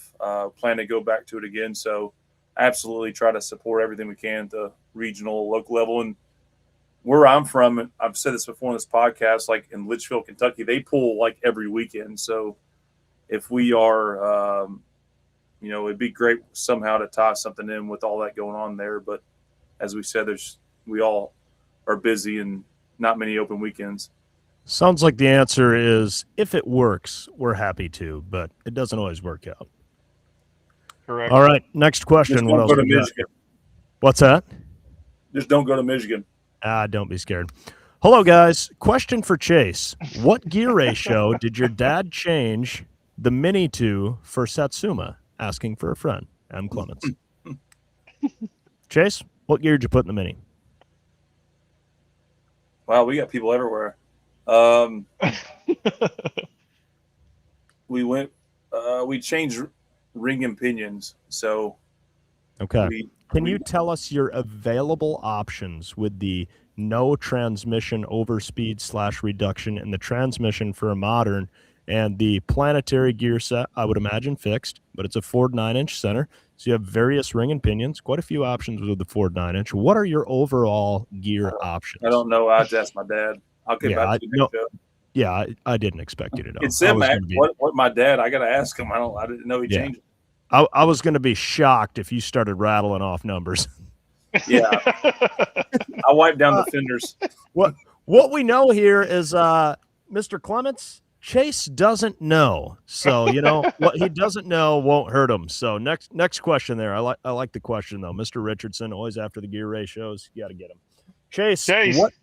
What came of your tractor on Friday night and should have this been a DQ by the rules? So I want to pause a moment. Let's pull the video up of Chase's pass from Friday. There's two things to comment here. Well, hang on a second. You can't just show this on there. Oh yeah. Yeah, we can. No, we can. I actually reached out to our backstage producer and I told her I wanted this clip ready because this was a talking point. And I promise I actually didn't even submit this question, but I have it written down in my notes that it's something I wanted to cover, but it didn't come up organically earlier when I told her to put the video on. So let's roll that video right now. And let's look at the distance. Let's see how far he goes. There's 200. Oh, we got there's some 300. there. Okay, notice right there at the end, there's a piece that falls off, and that is what we would call a side shield, which in my opinion is a piece of safety equipment. Chase, would you agree with that statement? I think it was a pigeon I hit. A pigeon? Pigeon. Didn't see many feathers flying. All right, Marvin, I'm sure you're watching this like all pulling fans in the universe are watching. Just give me a DQ. I got 17th. Just make me 20th, and everybody be happy. What we're looking at, you're past the 300-foot mark, and your distance was 288 feet. Now, Adam, in Chase's defense, we did cover there was a malfunction on distances, so I don't want to beat a dead horse there. This is fresh meat here. All right? Chase, in your humble opinion, what should have happened there? You should have dropped it, is what you should have done. You should have dropped it. No. It was a new tractor with new vehicle. Shit falls off of it. No pun intended. And just wanted to go back and check it over. So, I mean, look, if I should have been DQ'd, just DQ me. I'll take it. Hey, here's the thing, though. And you had 2 hours to look it over. That's how long the class took. Adam, that is harmful, not helpful. All right. Can we get a positivity check for that? Yeah, he might need a positivity check for that. So hang on. So what is the if someone's gonna get technical, I need to know what the rule is. Drop it. You were first took. You say, "Oh, you're DQ'd." I drop it. Yeah, I can't thumb through the rule book right now, but I think there is something in here about stuff falling off. And I genuinely didn't have that prepared Well, to if have they the would have rule and DQ'd read it. me, I would have dropped it. But I understand competitors out there are really worried about my side shields give me an advantage, and I'll take 20th place from Guys. You got them fresh brakes going on there. It looks like you're really this sawing is on them. this is the 2023 edition, so maybe things changed. But if you do turn to page 33, section C, under disqualification points awarded, section 1C, loses safety equipment or failure of safety equipment to function. Is that a loss of safety equipment? You got 20th, Chase. Sorry. You ever robbed a bank? Chase, I think everybody's gotten away with one, so it's good to see you get away with one too. If I don't get a DQ, I'm lucky I got away with it. Yeah, I know. So tell us about the sparks, though, Chase. We see a bunch of sparks coming from presumably your brakes from underneath the tractor. Are these titanium rotors we're dealing with? I had to do some work on my brakes for Saturday, and just the new stuff, wearing and tearing it in, Tyler. Okay. Is that confirming or denying the titanium rotors? I think that's the wrong color spark for titanium, Tyler. Yeah. What's titanium? So I gotta titanium. ask my dad what titanium is. What is that? Yeah. Titanium, what you got to have around your clutch next year. Yeah. No, they're not titanium. No? Okay. Yeah, I was just curious. Yeah. All right. Well, gentlemen, I think that's the last question. And I believe we had turned to Mr. Richardson to bring some guests. You know, it's not very often. Here we are on a Wednesday night, and Chase is on the grounds, boots on the ground, at a pull with pullers. So we had tasked Chase with lining some people up, and he does such a phenomenal job doing it remotely. We figured he could really knock it out of the park face to face. Chase, did you get that done? Well, I told him to come over here, and he said I'm in Daytona, so I think I'm not good right now. Is that right? Yeah. So I invited a couple of competitors over, but okay. Yeah, I was unaware of this when I sarcastically led you in and really talked you up like you were going to knock it out of the park there. Well, it's all my fault. Oh, but yeah. Did somebody decline like Mark Mangan did to come on this podcast? No, Jeremy Yeager, who I found it fascinating. Obviously, we're not on the road like this very often, but he had an engine shipped in to the grounds here, like on an R&L truck. They got the engine out today, and they put it in the truck. I think backstage may have some video of it, and took it out of the box and literally put it in the truck, swapped it out, and they're ready to run again. I think they were going to make a test hit on it maybe tomorrow, and I engaged him to come by, and he was commenting on the podcast at the beginning of the show. Yes. Well, I guess I dropped the ball on this like I did on my gear ratio on my tractor. So he said, "Bro, I'm going to Daytona. I'm sorry." I guess he told me that, but I didn't understand. But anyway, pretty cool stuff. Have a truck delivered on site here. That's Jeremy and Jay Beavers. Jay Beavers, big part of that team. A Cletus McFarland diehard fan. With lots of activity here on the grounds. There was also a couple of other teams that had engines shipped in. I don't think it was put in like this one was today here on site, but yeah, that's. I'm sorry for screwing up the guest, Tyler. Don't yell at me for this. Yeah, I won't. I guess let's give it a 5-minute warning. If somebody's on the grounds watching this, you probably know where that trailer is. Chase, would you like to describe to a potential guest where they can find that trailer? It's on the infield at the end of the track. Can't miss it. Okay. So if somebody wants to walk over there and knock on the door. Yeah, because Jeremy stood me up. He went to Daytona. I didn't know he was going to Daytona, but little fun fact about meeting Jeremy Yeager. We're pulling at Fort Recovery, Ohio, and Jeremy was pulled in the pits there, and it, for anybody that knows, that's a really hard place to park a very long rig. And the only way we could make it work is I parked about 6 inches from his truck. And I was so apologetic. We had so much fun with those dudes. Like, holy cow. We became really good friends after that. Really look forward to hanging out with Jeremy and those boys. They pretty cool group to hang out with. Well, I got to respect the dedication of herding a motor and just shipping one in on a semi truck, grabbing the old telehandler and just dropping in a new bullet. Yeah, Lindsay and Kevin had an engine sent with I think they had some planetary part issues, but no, there was a couple different tractors, mini rods specifically. Cody Singletary being one of them. He had some planetary issues, correct? Yeah, but I believe Cody and Lindsay, one of their tractors had issues. So, yeah, and then the four-wheel drive class, a couple of guys, that class is really cool. But I know that Craig Dickey and his crew, they tore up a rear end. They made test passes with these vehicles last Thursday night. What's your all's thoughts on this? Actually, this is a good topic. Yeah. Maybe we can wrap with this. Yeah, you guys practiced on Thursday. Test pass. We do the same thing. A lot of Adam, that's practice, isn't it? Yes. So, I'm going to do it again tomorrow. If someone wants to make a test run, then make a test run and test. Let me run this by you all. I might get in trouble for this, but think about in the middle of summer, you have a vehicle with an ignition problem or something stupid going on, right? And we all chase this stuff down. What if we know we can get to the event the night before and make a test run to see if the thing runs? Is that good or bad for pulling? I think that's good for pulling. It's in everybody's best interest to have the most capable vehicle they can when it comes to showtime.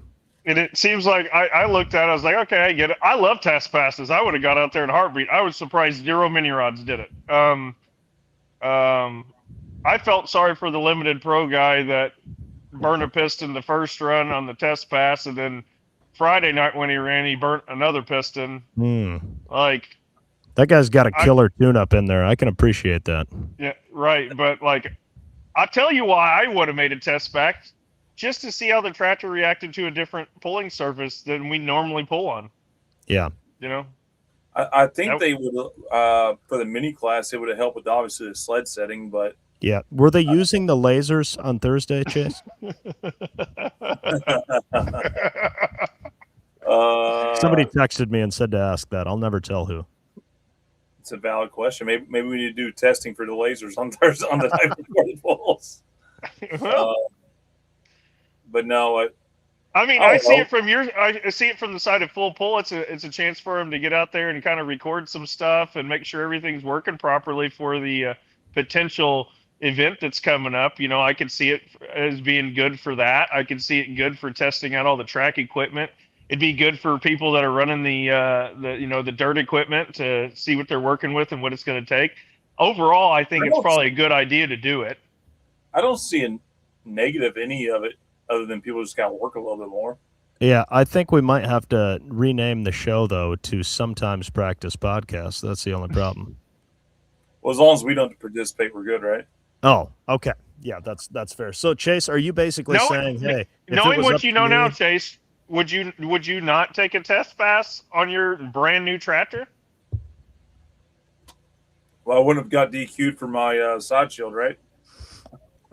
All kidding aside, can you imagine if they come back and they say Chase is disqualified because of us just ribbing him on the show over that? People watching the show, boys. Hey, it's karma. Think about all the stuff we've done. I guess we're all doing. I would actually genuinely feel bad about that if that happened. I just had people send me like the Facebook videos of your run, and they're like, "Shouldn't he be disqualified?" And I'm like, I don't know. I'm like, I guess I'll bring it up. I feel like I have to. Yeah. 17th or 20th, I guess that's going to change It my ain't. life, right? It ain't gonna make any difference, is it? Yeah. I will say one thing I did like was the straw hats that got progressively larger in diameter based on how well you finished. Is that something we're going to see this coming weekend again, Chase? The straw hats are running it back. Yeah, a Southern Swing thing. Yeah.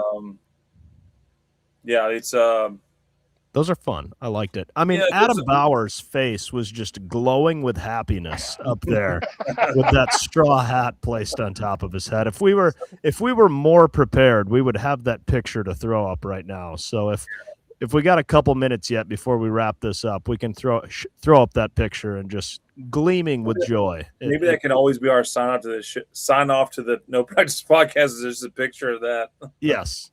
Our beloved Adam Bauer smiling ear to ear. No, that was all that was cool. Like the other thing, the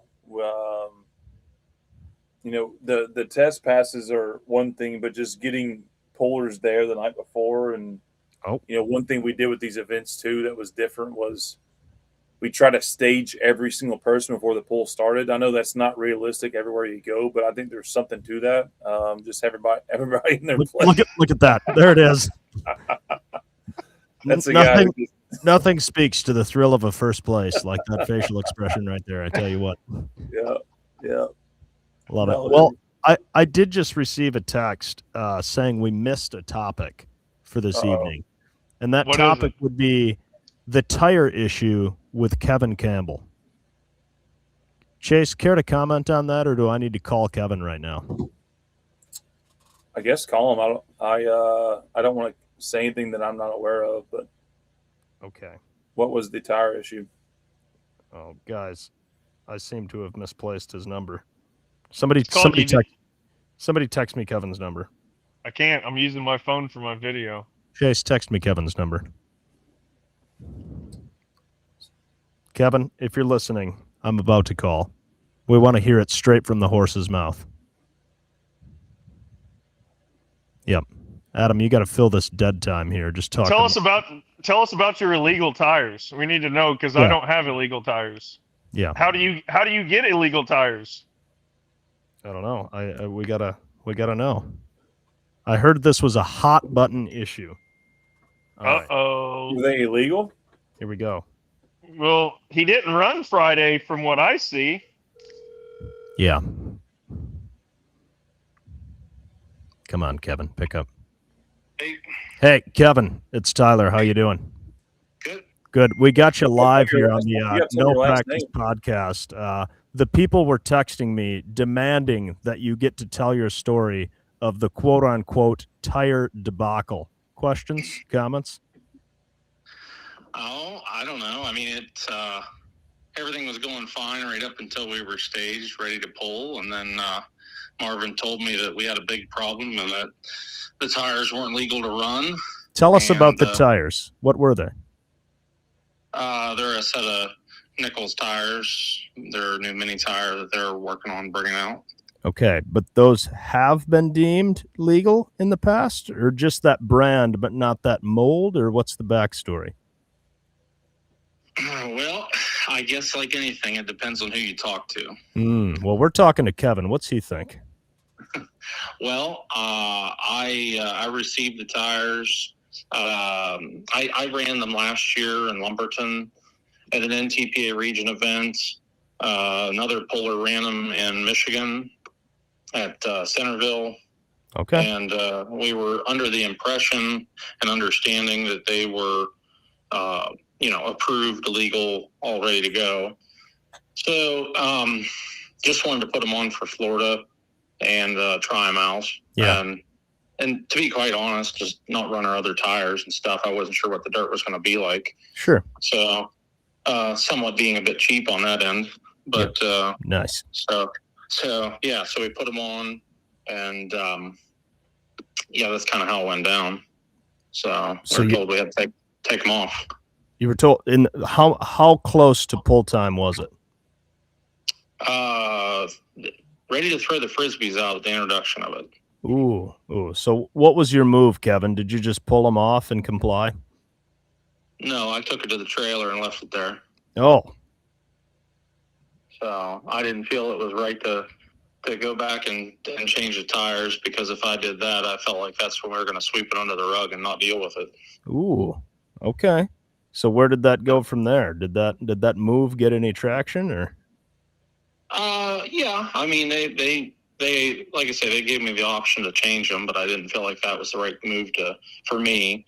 From a manufacturer standpoint, we do the same types of things, and I just don't feel that, as a pulling manufacturer, that I want to be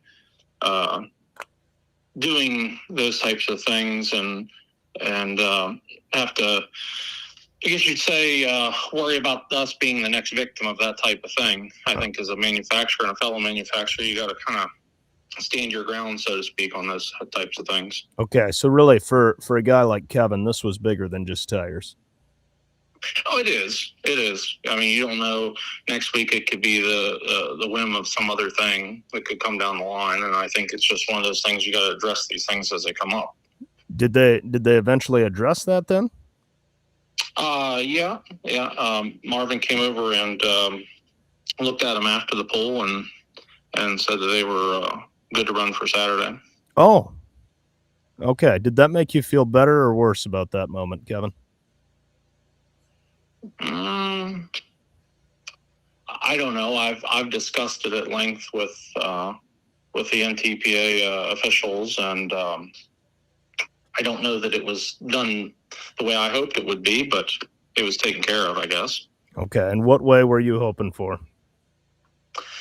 Well, there's a lot of it that I really wouldn't want to say out in the open that happened. That's fair. What went on. Yeah. Yeah. I'm not going to throw anybody. I guess I don't want to throw anybody under the bus. But no, we would never want you to do that. Yeah, but realistically, what it comes down to is there's a procedure in the rule book on how things get approved, and also people that have already seen it through tech services. That stuff was already met in my eyes, okay, and in the eyes of the manufacturer, and that's why we felt like it was appropriate to be able to run them. Okay, that's fair. I can see that. Yeah. All right, I wasn't super familiar. Obviously, I saw Kevin. some I asked you this to you and Lindsay in your trailer, just so for everyone's context. These tires, were they on your tractor when you went through tech inspection? When we were teched, it was before we swapped them. Okay. Yeah. They were sitting behind the tractor ready to change. We just pulled out of the trailer and got teched. Sure. Well, obviously no one knows circumstances, but maybe this is something else that needs to be considered. Chase, for sure. Chase, was that your gotcha question for Kevin? Are you telling him he screwed up there? Kevin and I are really good friends, and I think Kevin and I say whatever we want to each other, right, Kevin? Oh, absolutely. Yeah. That's fair. Here's. I mean, that is exactly what happened. I mean, we ran past a lot of other tech officials. Like I say, we ran them last year. Others did, and they were trying to read the lasers when you went by them. Yeah. You see what he did there, Kevin? Didn't say that. Sorry. There's no right or wrong to any of this. I just who brought it up? All right, my gotcha question is where can I get a set of these? Bob got mass producing these things or what? Sorry, it's a touch hard to hear. But as far as I know, they're working on production. But obviously, there was probably, I don't know exactly how many. There's several sets of tires. There was different trials of different ones and stuff. We probably run 3 or 4 different sets at various times with varying degrees of success. And the last, couple sets we've tried have finally started to come around. And I don't know that it's a, a situation of any better, any worse type of deal as far as performance wise. It's just happened to be what we had on and what we run. We like all the different options. They seem to all work well for us, whether it's Chad's tires or Lindsay usually runs old tires, stuff like that. It's all around. They do fine for us, so we really have no issue. That's it. Kevin, you should never be DQ'd for a safety shield coming off your vehicle, right? Well, it happens. What's your thoughts on that, Hey. Kevin? Did Chase get away with one there? Chase absolutely got away with one. I actually questioned him about that, and he didn't even know he ran over his own side. I honestly didn't run over it.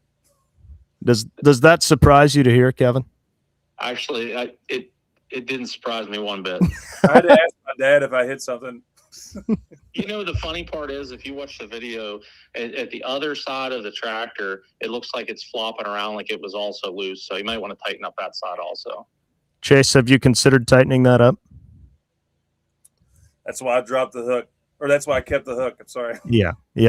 He's still not totally certain if he dropped or kept the hook. So he's trying to dial in his focus for I was laser focused on other things, Kevin. There's that laser focus reference again. So is Donald coming in, or is somebody going to take care of that, or where are we at with that? Chase? I think we're gonna toe the line on the safety shields at the end of the track moving forward. But I agree 100%. Looking back on it and watching it like that, I should have been disqualified 100%. Man, this version of Chase. That could have been the first pass ever that got used the instant replay to bust your ass. Well, I mean, they said in the new rules that they could come back and do it, but I feel like there was a time frame that they have to do it inside of. So I hope there's a press release tomorrow. A press release. Yeah. Well, Kevin, we're glad to hear that your tires ended up getting approved. Will you be running them this coming weekend down in Florida? Yeah, they're ready to go. They didn't even need sharpened after we were done, so we're ready to roll.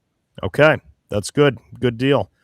Well, all right. I hope that goes off smoothly, and maybe do my boy Chase a favor if you can strut on over there with a couple of hand tools, make sure our old boy's side shields are tight. You just make sure they're on there. He had texted me that he said he was considering taking the same approach I did with my fenders, and he said, clearly we don't need these side shields anyway. I'm just going to run without them to save weight. Why not? Which seemed weird. So, well, you would think he would actually get Garrett in the thing. I mean, it should be a pretty easy ride for him to run. Yeah, well, I don't want him to get DQ'd. What do you think that guy would say if he got DQ'd for his side shield falling off? Brother, what happened, brother? Yeah, Chase, I think we need Garrett in the mini and the light mod. Yeah. But if this goes well, we'll get him on this podcast. What's that, Chase? I said, hopefully, if all this goes well and we don't screw up too much, we can get him on this podcast and all bets are on. There we go. That'd be nice. 10 F-bombs in. We're finally cutting her down. Yeah. We're really watching our language. All right. Well, Kevin, best of luck. Keep an eye on our boy Chase next weekend. Safe travels, Kevin. Yeah. Any words for Tyler and Adam as they're at home watching and commentating?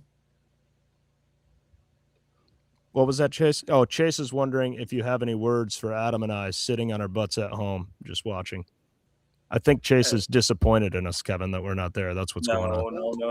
I would just hope that maybe tomorrow, since Chase has got some time, that he'd get Lindsay's tractor out and start tearing it down for us, so when we get there, it's ready to go. But yeah, Chase, see what happens. You couldn't hear him, but Chase said he would do that. He said he's Did happy. You notice he said tear it down and not put it back together? Well, yeah. That's fine. The parts aren't there anyway. Yeah. All right, Kevin. I'll send video. Kevin, thanks for joining us, man. Safe travels coming down. Thanks. See you guys. All right, see you. Bye.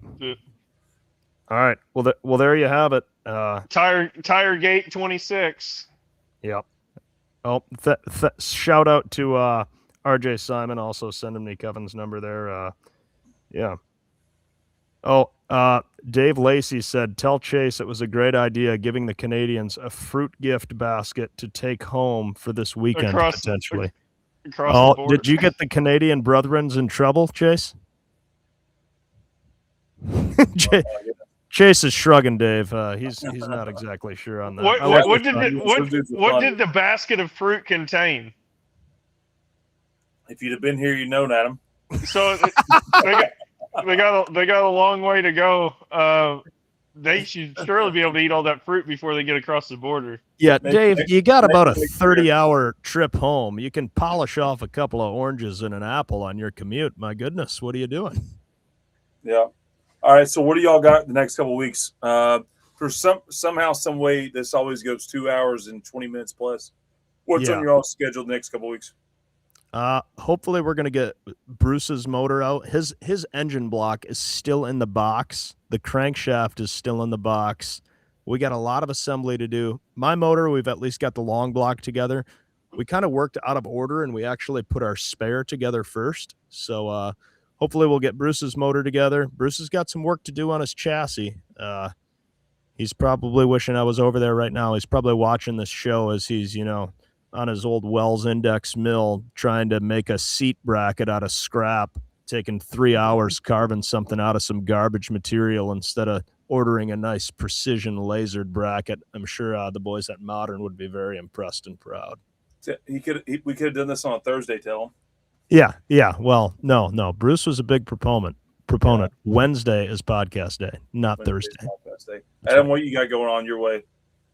So I got the Mid-America Truck Show I have to go to next Sunday to load in for a show that starts on Thursday. Oh, something like that. Really? To be clear, You're not pulling, just displaying, as the Mid-America Truck Show is happening, but mini rods will not be part of the actual truck and tractor pull. Isn't that right, That's Adam? cool. Yeah, you just come and get a calendar in the Shell Rotella booth. They go through a lot of them. Yeah. Outside of that, let's see here. We were supposed to go camping this weekend with our friends, but Jamie's not going to get home until late, and our kids have not been sleeping the greatest, and loading the motorhome up to go for a day and a half probably isn't going to happen. So we'll probably go down. We'll probably go down to Harmony State Park here. It's a beautiful campground, about 30 minutes away, and hang out with some of our friends and work, dude. Jamie's not home right now, so I've been hitting it pretty hard trying to get cylinder heads made, and got a bunch of engines to rebuild yet. I'm well overwhelmed kind of with the amount of stuff I'm working on right now. So that's taking priority. That and the kids, wife and kids. Absolutely. Spend as much time with them as I can. Attaboy. Gentlemen, this has been a unique, unforgettable show. The segment on what you tell a rookie driver, I can't wait to utilize that here in a couple of days with Garrett, and let's keep our fingers crossed this goes well. We have a new pulling junkie on our hands, and have a good night here in Satsuma. So 2 weeks from now, I think it's the first Wednesday in April, we'll be coming back, and another weekend of pulling here, full pull live. If you're in the Florida area, you're in shitty weather, fly to Orlando, come up, watch us this weekend. What time's the pull start? I need to know this. 6:30 both nights. Okay. How long's the track going to be? Infinite. Whoa. That's so long. There's plenty of runoff here, so okay. No foreseeable pull-off situation or insurance situation. Okay. I want to call the insurance situation more than a pull-off situation here. Well, I don't know. I was looking at results while we were talking earlier, and I'm looking at Saturday's results, and you got your winner at 324, second 323, third 322. You got your winner in the minis was 332, second 326, third 326. So, there was a lot of distances over 320. You said there was just like one earlier. There was quite a few. So I feel like that can be skirted, that rule, a little bit, and just kind of. Yeah, I also don't know what gear we're running either in the new rear end, so just take it with a grain of salt. Well, see, Chase, there's an interesting concept. If the track's really short, it requires a different gear than the ones that are really long. Yeah, RJ, like, what's the difference in short and long? Is like in your mind is 320 to 330 much different? I think it's in 20 feet increments, right? I'd say from the 310 range to 350, there's definitely a gear ratio change in the old track. Ooh, what I'm saying is that I would look at it in 20 feet increments, probably. Yeah, 330 to 340 or 320. I think you're in the same gear. Okay. So you guys are saying if you're pulling further, you're speeding your gear up because you got to have more ground speed. My best finish in the last 2 years is like 11th place, so I would really listen to what I say. Chase, you won the light mods on Saturday. No, we're talking mini rod pulling. Oh, okay. Gotcha. How many RJ gear ratios? How many gear ratios do you have in a mod? One? He did. Come on. I mean, how many rear ends do you have? I don't know. That's why I'm asking you. Hell, I don't know.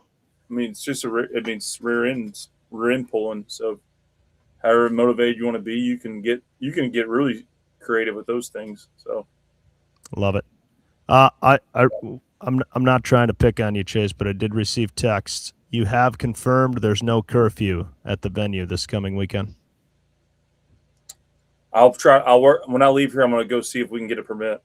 That's my boy right there. All right, Chase, next time you come on the show, I feel like you can't be humble apologetic, Chase, because I feel like this is the first show in the history of the show where your character was flipped and it just didn't feel right. So you know what I love about you two? You all are badasses when you're at home on your freaking laptops and computers telling everybody what they're doing wrong. I'm just trying to help. No, not at all. I it was a compliment. I said, I think y'all are awesome. I think we should keep it that way. When Chase texted, when Chase says, "Hey, be critical of things," it was easy pickings, brother. In all seriousness, though, hang on. When I say be critical, that is not a Facebook post. That is us and our. I knew it was gonna. I didn't. Did I say anything? I didn't say anything about your Facebook post. I just said I said it to you three. In all seriousness, I called Chase and I said, putting on a pull has got to be incredibly difficult. And you can almost draw comparisons from running a pulling tractor where you're not always going to hit it right. But like I said earlier, you step back, you make adjustments, you improve, and then you go kick ass. And Saturday night, this is what I love about this podcast and our friendships. Tyler called me, said, "Man, keep your head up. It's all going to be good." Sent me a text. And then Adam, I wouldn't text Adam either. We don't have that type of relationship, but everyone in the world saying, "Did you see what Adam did on Facebook?" I'm like, it's okay. I'll talk to him next Wednesday. So I love everybody cares what I'm saying. Together. Well, Jesus. I will say this from what I've heard from people. I love you, Adam. I love you, brother. I hear that the hospitality was phenomenal. Yeah. That side of it, you got that shit corrected. Well, I even said to you, Chase, I was like, that email you sent out, that was phenomenal. That was tip-top. I didn't send that, though, but thank you. Well, you delegated the proper people to send that. All right, I feel like we're almost getting into after-show discussions. People don't want to hear this shit. Yeah, this is what this show looks like once it ends. If you didn't do it, did Chat GTP do it or what? I don't know. Jason Schultz did, I think, to be honest with you. Chase has email people, all right? They type the emails for him. Very professional. All right. Top guys, notch. Whenever shit hits the wire this weekend, Tyler, I look forward to your call. Adam, I look forward to hear what people say you put on Facebook. I'll call you, buddy. 2 weeks. I got you. Tune in this weekend. Cletus McFarland. Woo! Big news. See you soon. Thank you. Big news. See ya. That's a wrap. Bye-bye. We hope you enjoyed this episode of the No Practice Podcast. Have a good one. Bye. Stay tuned for the next episode where we guarantee there's